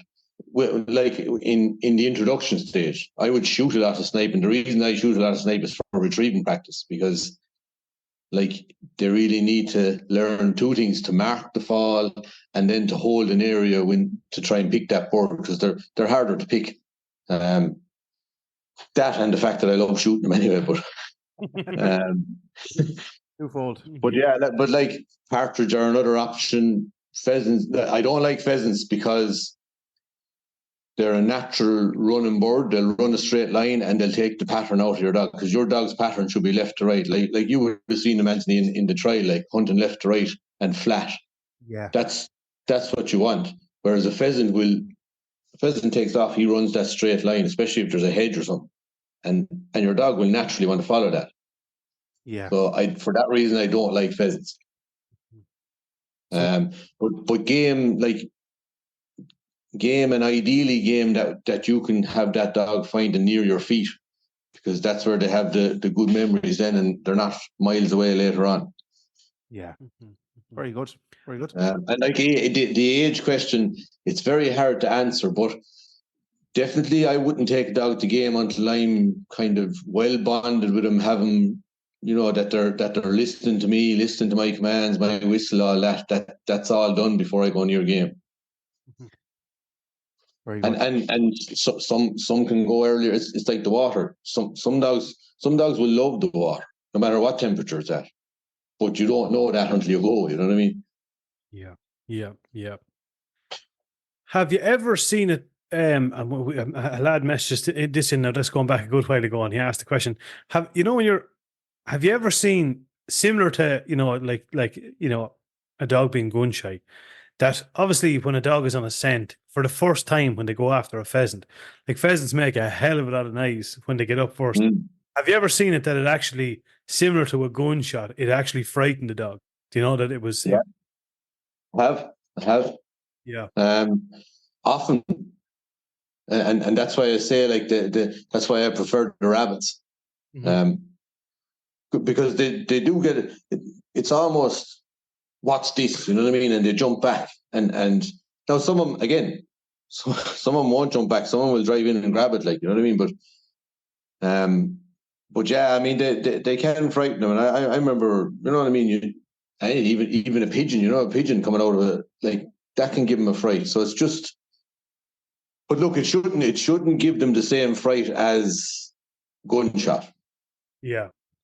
And usually that only happens once or twice, and next thing they're away. You know what I mean? Once they realize that this is fun to be after, they usually forget about that. Funny you said about I remember down at the trial, and I think you guys call it pegging, is it? Pegging, I think. Yeah. I thought that the dog should get extra fucking marks for it. They went in and Jesus Christ! No, that their job is to flush the board. I thought this was, but like that. Yeah, first and foremost, the initial job is to, as you said, is rightly to flush it, which was an experience to me, a learning curve, and so on. But I'd be fucking delighted. Yeah, and like it's like pegging. The rule book will say that the dogs, you're not allowed to catch healthy game, but that word "healthy" is very important in that statement, because in my experience, very little healthy game ever gets caught. Yeah. Like, so there's a pellet in it, or it's sick. So, like with rabbits, it could have some touch of disease, or it could be starving with the hunger, depending on the time of the year. You know what I mean? But rarely does healthy game get caught.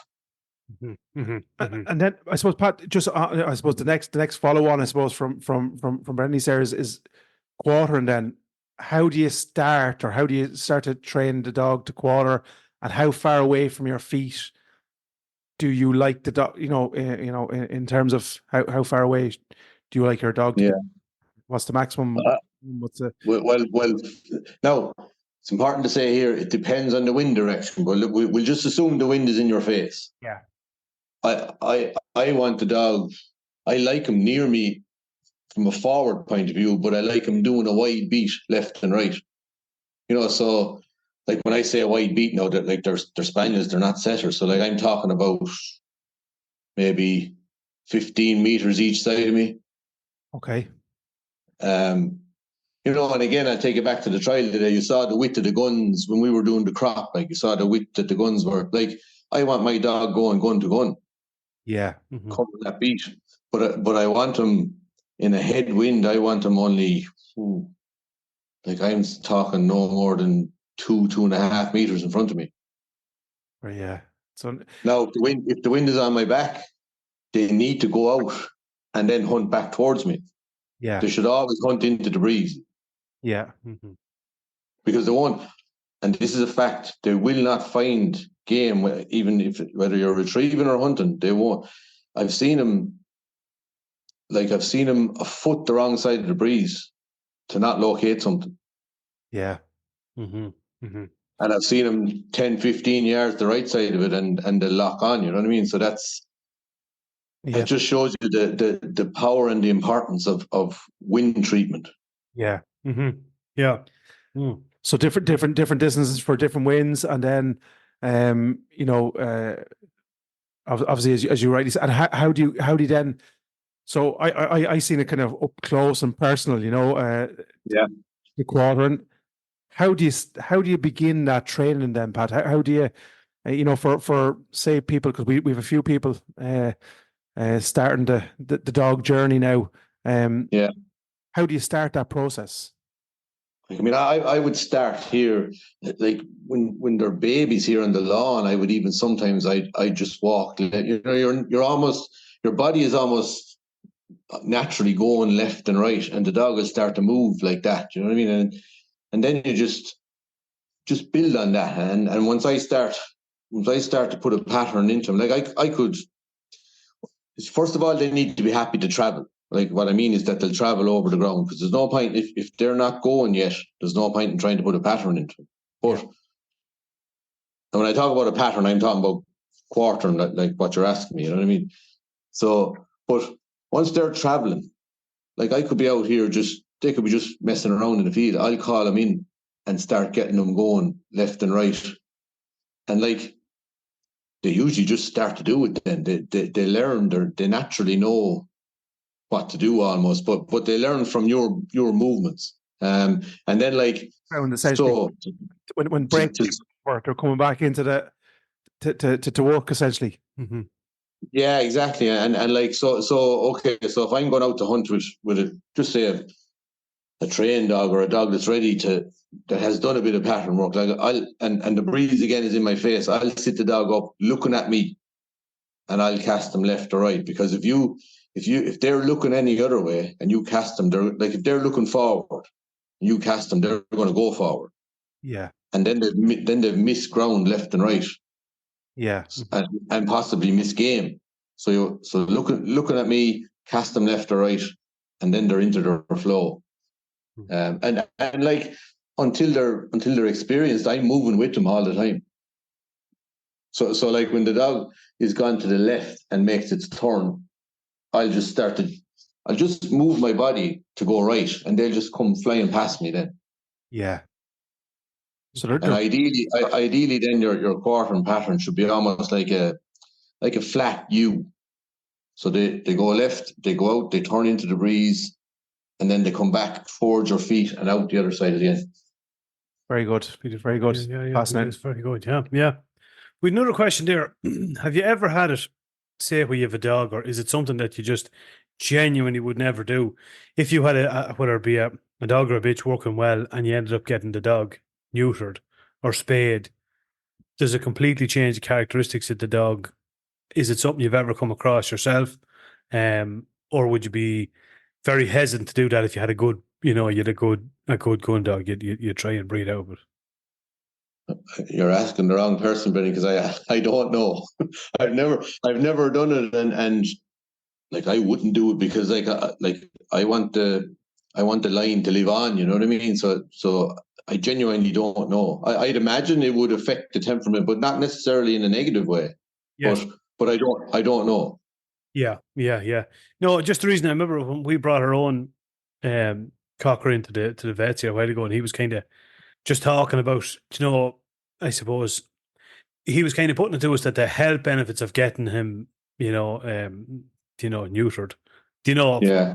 Dog was so. Well, it was just something that we were thinking about. Was it ever something you've come across, or does it? Yeah, if you had a dog, I wonder, has it ever happened that you've had a dog that was, doing all the kind of right sort of kind of things, and then you decided to get it neutered and it changed it, because it does definitely change the characteristics of dogs, and as you said, probably not necessarily in a bad way, but it does alter them in some way, shape, or form. Yeah, but I don't. Look, again, I don't know, but I would be surprised if it. So, for example, if your dog was a really good hunting dog, would neuter it make it take that away from it? I don't think so, because it could equally, like you're changing their hormones probably, but yeah, I don't think so anyway. But I don't know. Mm-hmm. Yeah, no, 100%, yeah. You spoke there, Pat, as well about just say the wind, yeah, different types of wind, the headwind, tailwind, crosswind, whatever. The obviously, when I say now, I said that very flippantly there, because there's there's a couple of different types of wind there, and each one, I presume, will require a different element, of training for the dog. And how I know this is a kind of a probably. I'm trying to ask you to condense this in this format, and it's something we will come back on as well. But how do you train a dog then for the different types of wind? So you've talked there about quartering very close to you in the flat U and so on. So it's not easy. Now, look, some of them are naturally very good at it, and like I've had a lot of them now, and I've only had, I would say I'd only had about 2 or 3 that have been really naturally excellent at it. So they just do it. Yeah. But and like it comes from. So again, when I'm training, I'll almost always hunt into the breeze, and they learn then. You see that if I hunt into this breeze, I'm getting smell. But the naturally, if you've witnessed a naturally good one, like 2 things, it's impressive to watch, but it's also very hard then to take one that isn't naturally good at it.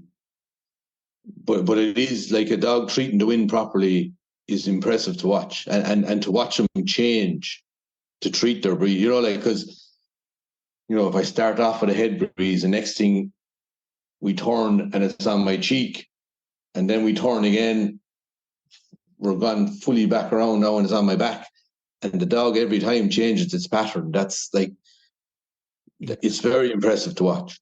Yeah, that day I was with you guys. I mean, we're hunting, say from one end of the field to the other. Then we turn and come back up, And obviously, I'm hugely inexperienced in this field. So, but once you see it, you start to your eyes are, and then the questions then obviously then is you see the dogs performing in that, they're quartering close, and then obviously then, as you say, when the wind is at their back, then they're going out and trying to hunt back into it.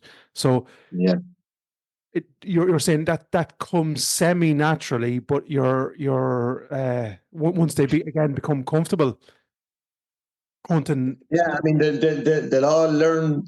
I would say, well, the clever ones, they'll learn to do it, but the ones that have to learn how to do it will never be as good as the natural ones. Yeah. Because the natural ones are the ones that if you let them go in the wild, they won't go hungry. Like. Yeah. Yes. But and the other ones that are not so natural, if you think about the pack situation, they're the ones that are dependent on the really good ones to feed them. Yeah. But like, one of what's very, very important, whether you be competing or out shooting, that you adjust the speed that you walk at to suit the breeze. So in other words, if you have a breeze in your face, you can walk on. Provided your dog has a decent nose, and you won't miss game. But if your breeze is on your back or to your side or any other way than in your face, you have to adjust your pace to allow the dog to cover the ground. Yeah. Very interesting. Yeah. Yeah, that's a good one. Now, in fairness, yeah. It's all the things you don't. Well, definitely from my perspective, anyway. You Here's your brother here. You don't think of. No, absolutely. Yeah. But it's no different. Like, I don't shoot deer, never did, but I know when you're shooting deer, the wind is very important too, for two reasons: that the deer don't smell ye, but also then when you're taking your shot. So like the breeze is key in everything we do when it comes to hunting and shooting. Yeah, absolutely. Well, I mean, we always think of the classic fox there. Yeah. You'll often see a fox, in the field, and he'll know something is there, but he'll do a big wide circle to wind you. He'll try and get in behind you and get a good sniff and see what's going on. Yeah. It's all that's do or die for him, So of course you're exactly. And that's what I'm saying. Your naturally good dog at the breeze is like your fox. They're always trying to get to the right side. And even if you watch the good ones retrieving, they'll 9 out of 10 times they'll go out on the right side of the breeze of where the fall is. Because they know this is the side I need to be at to be able to pick this. Yes. Yeah, no, 100%. Yeah. Here's a question for you now, right? And I know you want to talk about a couple of upcoming events, but here's just one other question, if you don't mind. And this is one you hear the whole time. It's like calibers with rifles. It's everyone has an opinion on it, right? But I'm going to ask you, if you know a real good, say for instance, you have a real good working line of a dog and both sides are phenomenal. You've seen parents working the whole lot, and there's a pup for sale for €1,500. Or Johnny down the road's sprayer, who hasn't a bloodline, is after having litter pups, and he's going to sell you one for €50. Could you potentially get the same results out of both dogs if you put in the time? Or is the one with the good, the known bloodline, is it just, you're never going to beat it? No, it's not that you're never going. You could. So to answer your question, you could get the same results. You could even get a better result from Johnny down the road. But for longevity, so like I've been working with a line here for a number of years, and it's been really good to me and really successful. And that's the reason why a line to me is important, because there's a few things you know what you're getting, and that be it good or bad. You know the good, the bad, the ugly. But then if you're successful with that, it's likely to keep producing. Yeah. So like, each say like if you would bitch here and then her daughter and her daughter and her daughter. Like, whereas the Johnny down the road one, that could still happen, but you're into an element of bingo and luck. You know what I mean? So it's the same difference, Pat, as doing the lottery or saving in the old credit union. You know what you get in the credit union. Yeah. Exactly. And I mean, look, all like I'd say, if you go back far enough, all these dogs came from Johnny down the road. Yeah, absolutely. Yeah. And like that, so like there's no. Definitely, I wouldn't belittle the Johnny down the road. You know what I mean? Because that's where I started. Yeah, that's where everyone starts. You know what I mean? Like, so, but I mean, you're trying to pick certain character traits in your dog and keep them. Yeah, it's and it's a personal thing as well, because those traits that I like mightn't be the traits that you like, or the traits that are very important to me mightn't be as important to you. You know what I mean? So then you want, even though we're dealing in all the same dogs here, you want something different. You know what I mean? And that's what makes it interesting. Yeah. Like I've been lucky with the bitch line I have. it's producing over and over again. Like I'm on 4th generation now, and it's still producing, which is great. You know what I mean? I know, and I have to say, it's important to say I've been lucky, because it doesn't always happen like that. Yeah. And like where I would probably, well, I'd say some people would say I do strange things, is the male dogs that I would use. But like what I try to do when I'm looking for a male dog is I look at the bitch and I say, okay, what does she need? And I try to find a dog that can give her what she needs. But I also like to use dogs that I know, rather than dogs that are, have all the red writing and the champions and all that, which I admire and I have used, but I'd far rather use a dog that I know and know everything about him. Yeah, absolutely, yeah. And then the last bit of that, I suppose, and I know we're going through a couple of different stages here, but we're going to probably come back to these in more detail probably on the next one, Pat. If you're you come back on.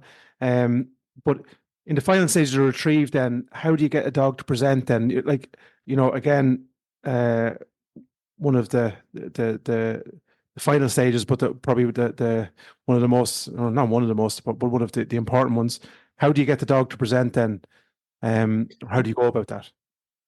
It's and again, some of them are naturally good at it, and some of them are a nightmare. You know what I mean? Like, I've worked with dogs who wouldn't pick anything, and you have to work with them, but to present, I'm always trying to get them to come up. So we've all heard for years when their pups get down to their level and that, but like from a very young age, I'm getting up, because if I'm down at their level, there's a few things. First of all, they're really giddy.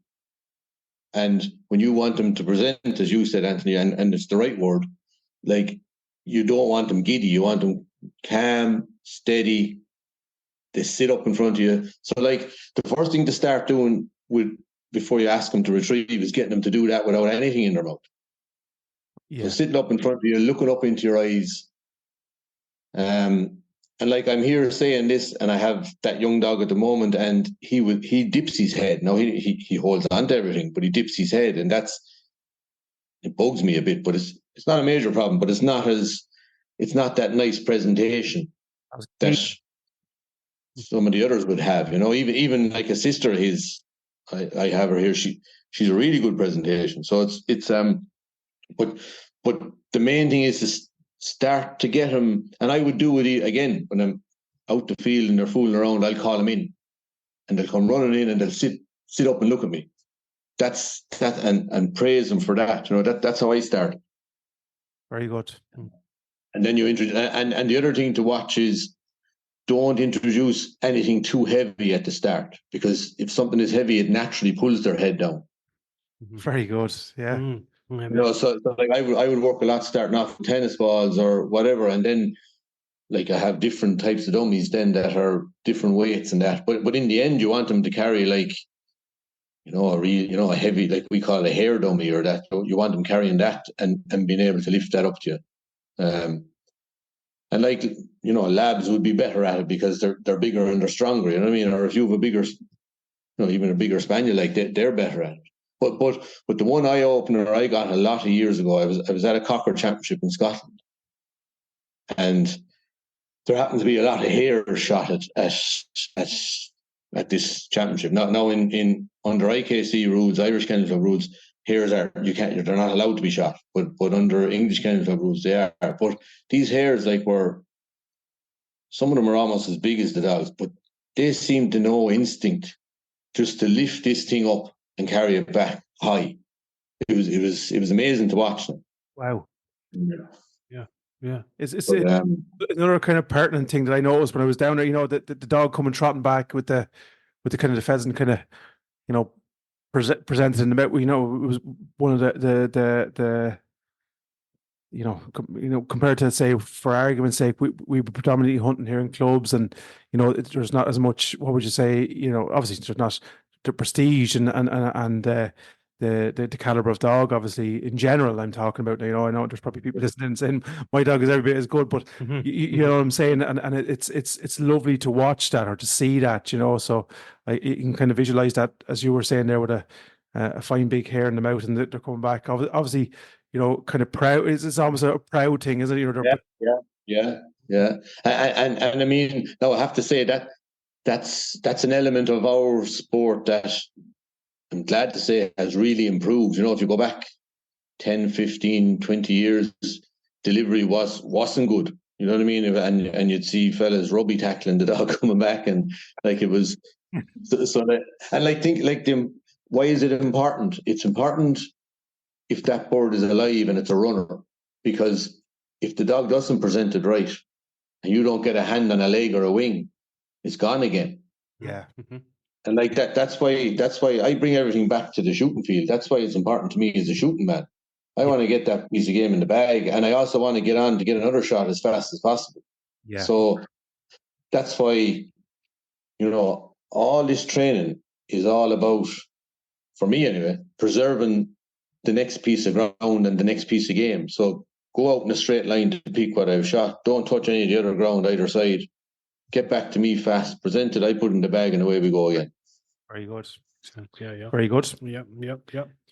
One other question, Pat, before we move on to you want to talk about a couple of the upcoming events here, not dog related. What gun do you use? I have two. I have a Winchester 101, which is an old gun now, a 12 bore, a game gun, and I have a Beretta 687 EL. I only bought it last year, 20 bore, which I used all this season now, and I shot for years with 20 bores, and then I moved back to 12 bores, and like I would have been a bit. When I was younger, I was a bit of a fanatic. I used to change my guns every 12 months, I'd say. Yeah. But yeah, I have that 20 bore now, and I'm like either of those guns, I love them. So, and they're I think I'm settled on my guns now. I'm going to use an old expression that I heard you say down there, Pat, and I think this is I don't know, it comes up to you well. Isn't that what you said? Right? Yeah. It does, yeah. Definitely, yeah. Right. And like, you know, look, I would have been, as I say, I would have been a fanatic at guns and would have shot a lot of clays. Now, not registered shoots, but I did a lot of flapper shoots with clays and that years ago. And so, like, I enjoy a shot as much as anyone. Yeah, no, absolutely, 100%. The 20 bores are making a big comeback, aren't they? Yeah. I shot one actually. Rob has one as well. I shot over there last week or the week before. So, gave me a little bit of fright. I was shooting clays and they were shooting 7.5s or something like that, and then he put a game cartridge in it, and then he took the shoulder off me because I wasn't expecting it. But with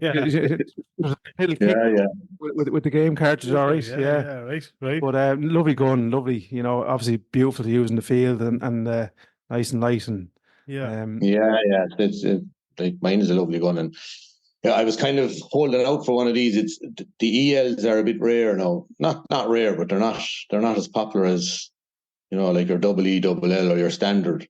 Yeah. So I held out, and one came up last year, and I actually had a 12 bore version of it, and I traded that in and bought this instead. Very good. Who's your local? Who do you deal with down there, Pat? Well, I suppose down here, probably Paul O'Halloran down in Drangan, but I actually did this last one. I bought it up the north. Oh, very good. Yeah. Very good. So Paul O'Halloran down in Drangan would be my local dealer, and I would have dealt with him for years for shells and guns.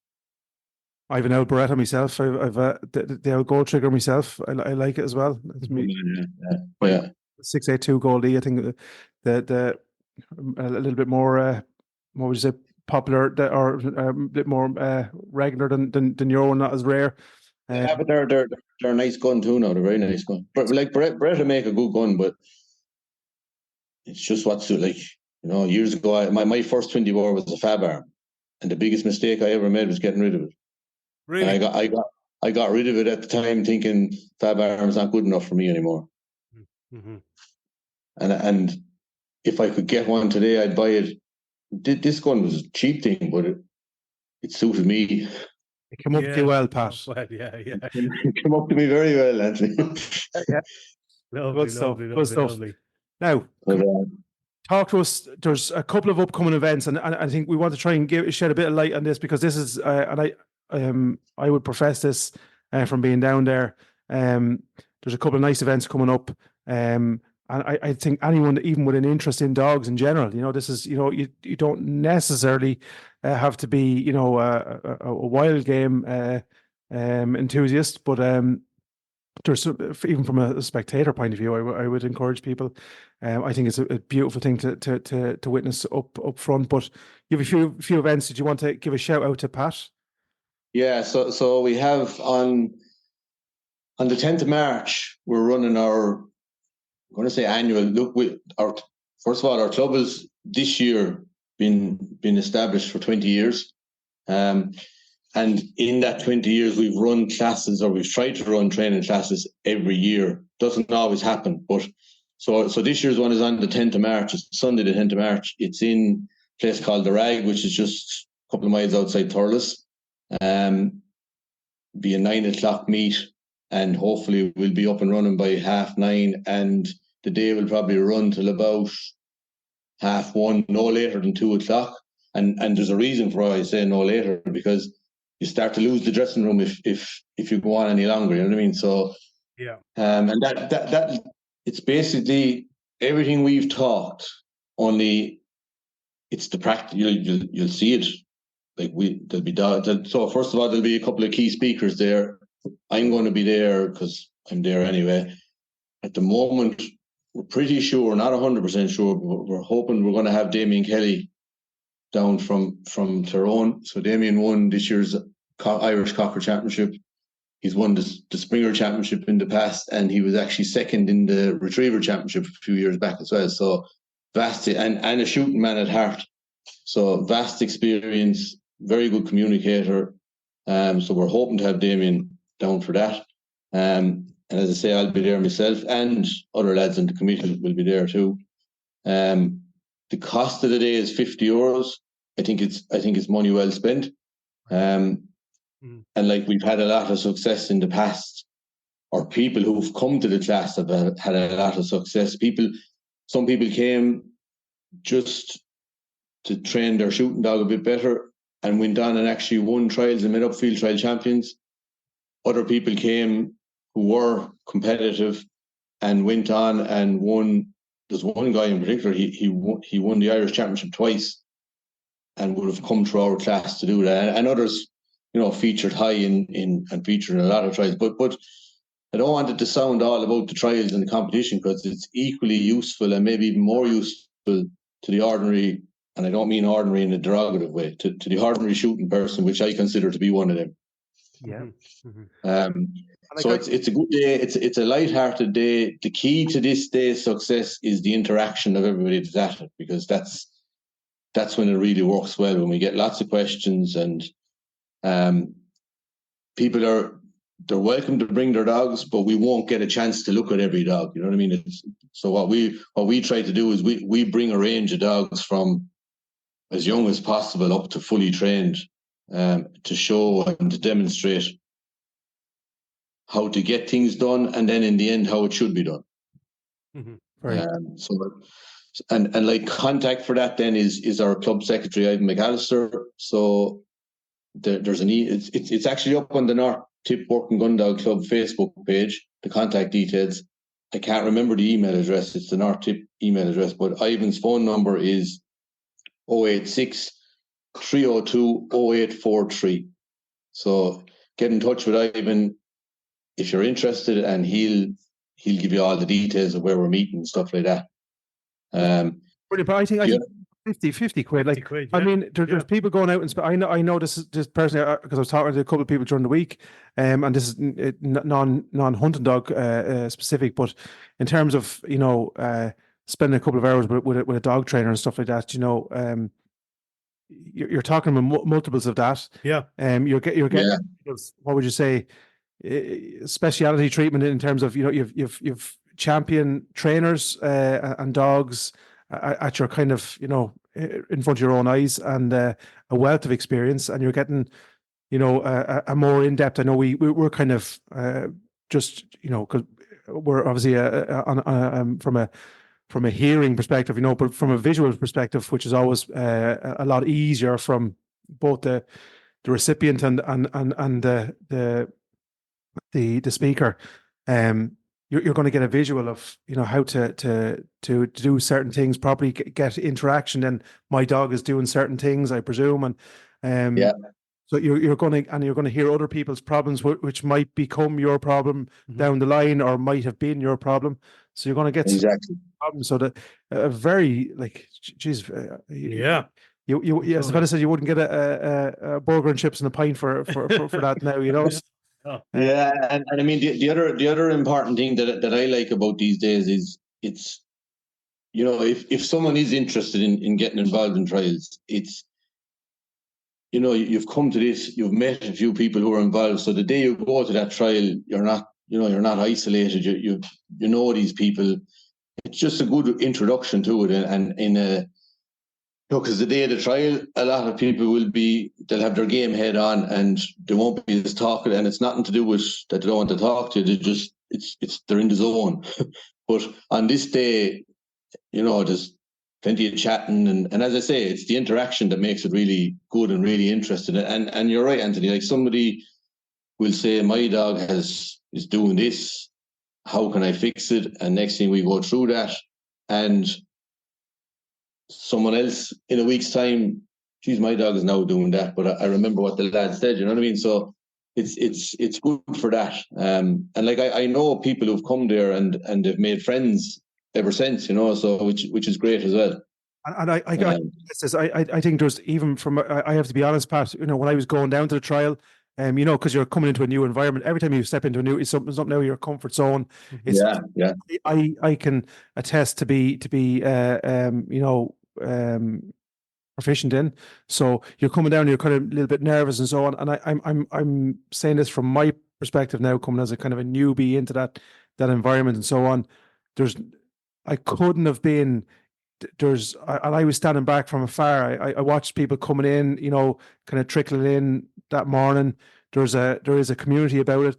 There's a camaraderie about it. Obviously, during the trials, there's a competitive edge which is necessary and so on. But even at the breaks and the intervals and when lads weren't, I was getting interactions with them. There was a laugh and a joke, and definitely afterwards. It's not. Basically, what I'm trying to say in a nutshell is, it's nothing. If people are kind of fearing that, because I would say this from my perspective, when I was going into to deer hunting and even shooting back not so long ago. My journey is not that long, but you would be nervous about it.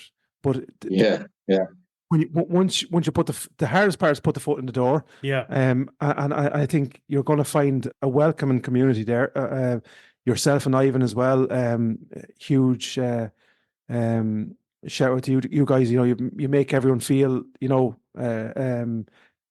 relevant and part of it. And that's from it's not all about winning. The top dogs are going to be the top dogs, but that shouldn't put the rest of the competitors or the rest of the people wanting to train their dogs off. And it didn't, which I found amazing. Everyone's on their own journey, Yeah, and likewise with this training class or this training day, don't feel, oh, that's just for people who do trials. Or like, if you feel like coming to this and all you want to do is to improve a bit on that shooting dog you have or whatever, this is the place to come, because it's not yes, we will be talking a bit specific about competing in trials and that, because we have to, because there'll be people there that want to hear it, but we'll also be like, everything we train our dogs to do applies to the shooting field.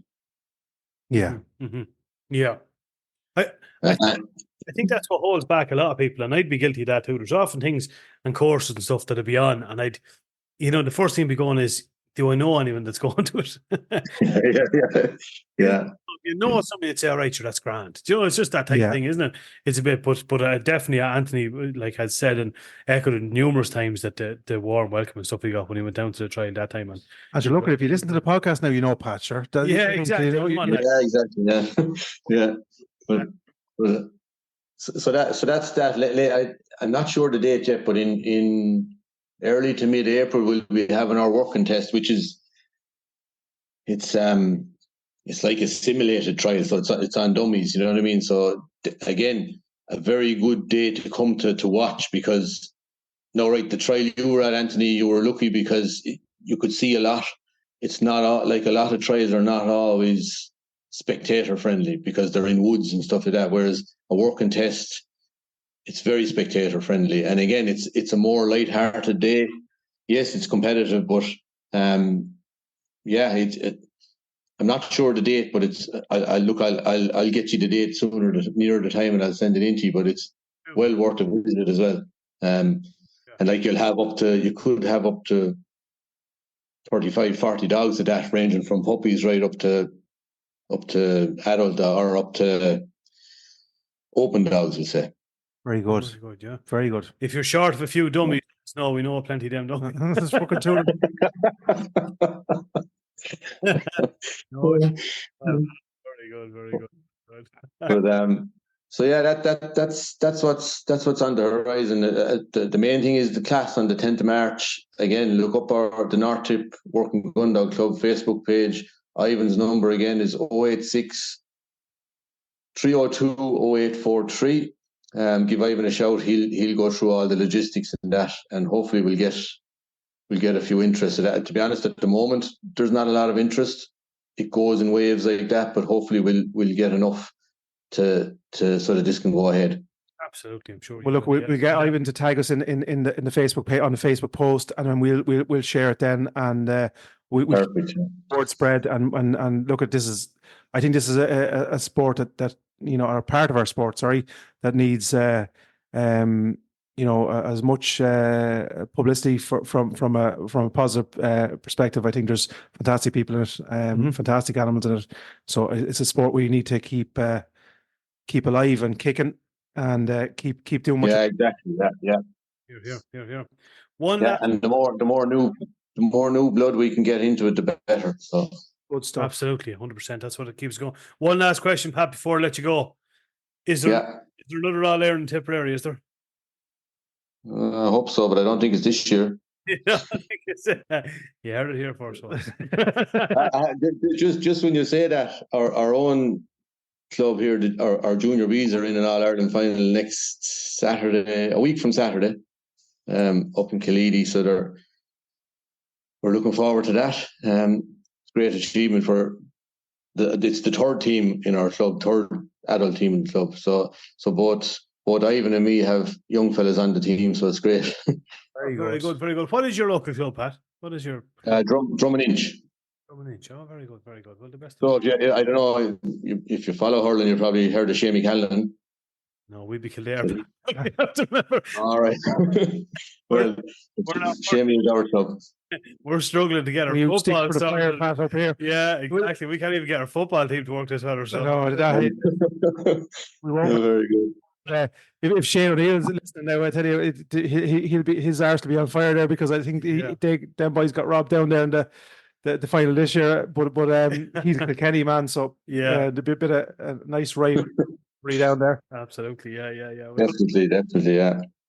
Pat, listen, we won't hold you up anymore. Thanks a million for coming on. As Anthony says, we'll get you on when things headed next season, because we do get questions in fairly thick and fast. So if you're up again now before this year, as we said, this year's. Yeah, we keep saying next year's, but next year, this year. Yeah, exactly. Yeah, so keep in touch. No, that's great.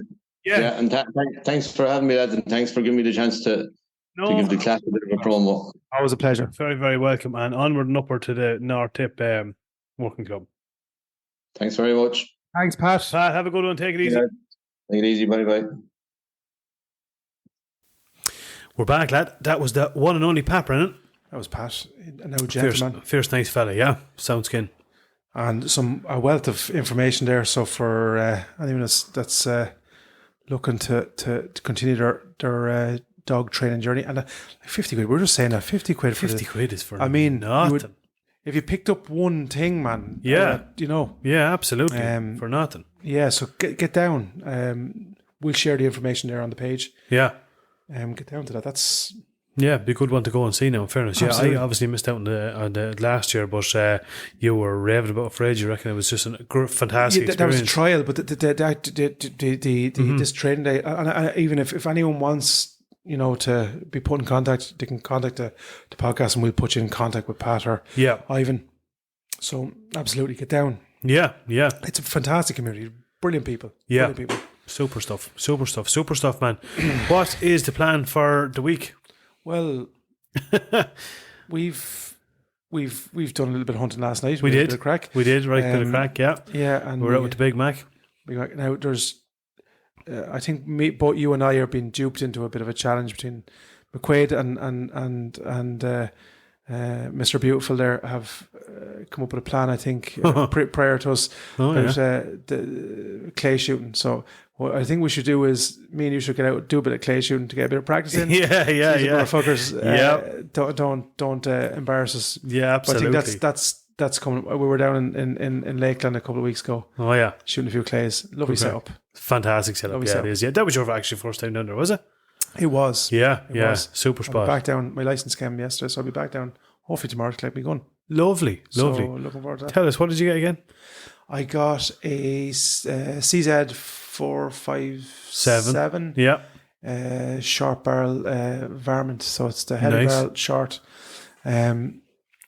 So yeah, looking forward to picking that up. Lovely. Tomorrow. And I have a little bit of news in terms of night vision stuff, which we'll talk about in the next podcast. Okay. But a little bit of information on that. So for people who want to... Yeah, that was interesting, actually. Yeah, very, very interesting. So a little bit of a development in that. Mm-hmm. So tune in for that. And the plot thickens. The plot did-a-do. Yeah. So yeah, get down and get that hopefully in the morning if I can get a chance. Nice. And then I think we've a little bit of a plan for the weekend, do we? We do have a plan of sorts. We know where we're going. We're getting fucking fed, man. That's what stop! I cannot wait. Straight down to smoking salt, man. I've been looking at the videos, man. It looks absolutely fantastic. Yeah. I do always make the rookie mistake looking at them at about half 11 at night. My blood is rumbling, man. Oh, stop, lads! Lord, jeez. I haven't had dinner, so I'm salivating now, even thinking about it. God. So yeah, we're heading down to Smoking Soul in the county of Wexford for one of their weekender classes, I suppose, isn't it? Really, courses, yeah. A full weekender. We'll be recording a podcast when we're down there. I'm really looking forward to it. I've talked to Craig England, who I work with, and he actually done one, I think, last year, and he just raves about it. Do you know what? He really genuinely, hand on heart, said it was probably one of the best things he's ever done. It was just phenomenal. And he actually bought, I think, did he bought or built a smoker himself, and it's what he does, man. He loves it. That's what he does, I think it's like I think it's one of them rabbit holes you'll go down. I think it's one of them things where I don't necessarily, I have a barbecue home and I don't know how to use it properly. Neither do I, man. I genuinely, I don't. We're coming from an age, you throw the meat on it and try to keep it turned so it doesn't burn. It's basically the exact same thing as you do in the kitchen and you're doing it outside. So that's it. So but I think it's a whole different world. And once you get into it and learn how to do it properly, which hopefully we'll get a few tips. Yeah. A few videos up over the weekend and we'll have a bit of crack with the lads as well. Yeah, definitely. I'm looking forward to it, man. I can't wait. Hope the equipment comes out tomorrow. I think it's due, is it? Or hopefully. Tomorrow, man. It's don't have skin tight, of course. It's like everything in this whole thing, man. Down to the wire. Down to the wire. That's the way it works. You're heading down in the paddy wagon. I'm going down in the Grogan camper van. I love it. So it'd be like Father Ted, myself and the other half are heading down. So we're going to head off hopefully tomorrow afternoon. Get the kids off to the relevant spots. Yeah, and then parking it up below with the lads. Parking up and do not come knocking if the camper van's rocking. That it. Have to get a sticker made for that. You'll have to get a sticker for that, man. Without a doubt. It's the mum and dad's camper van, so I don't think I'll leave that fucking sticker on the door. I think I'll bring that sticker. Do you know what I mean? But magnetic one. Yeah. Honest to God, yeah. But super stuff. Can't wait. Super stuff. On it.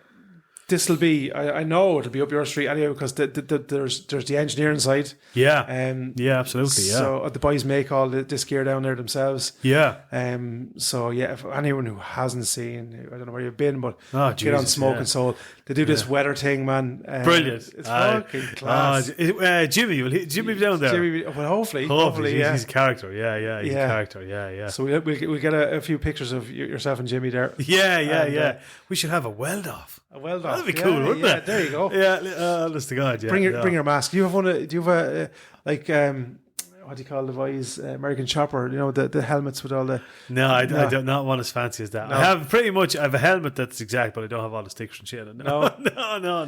Yeah, I often would love one of them. It's the automatic shield. Yeah. Geez, no, I think he'd have a lot of fucking welding experience in my lad, and that's for sure. But no, I can't wait to go down now and have a bit of a look at it. Smoking meats, like, it is just so nice. But I suppose if you had the right setup, like, it doesn't, like, it takes 14 hours to set or whatever, But it doesn't mean you have to stand there and look at it for 14 hours. Like, No. You know what I mean? Set it up and sure, look at that chuck you have.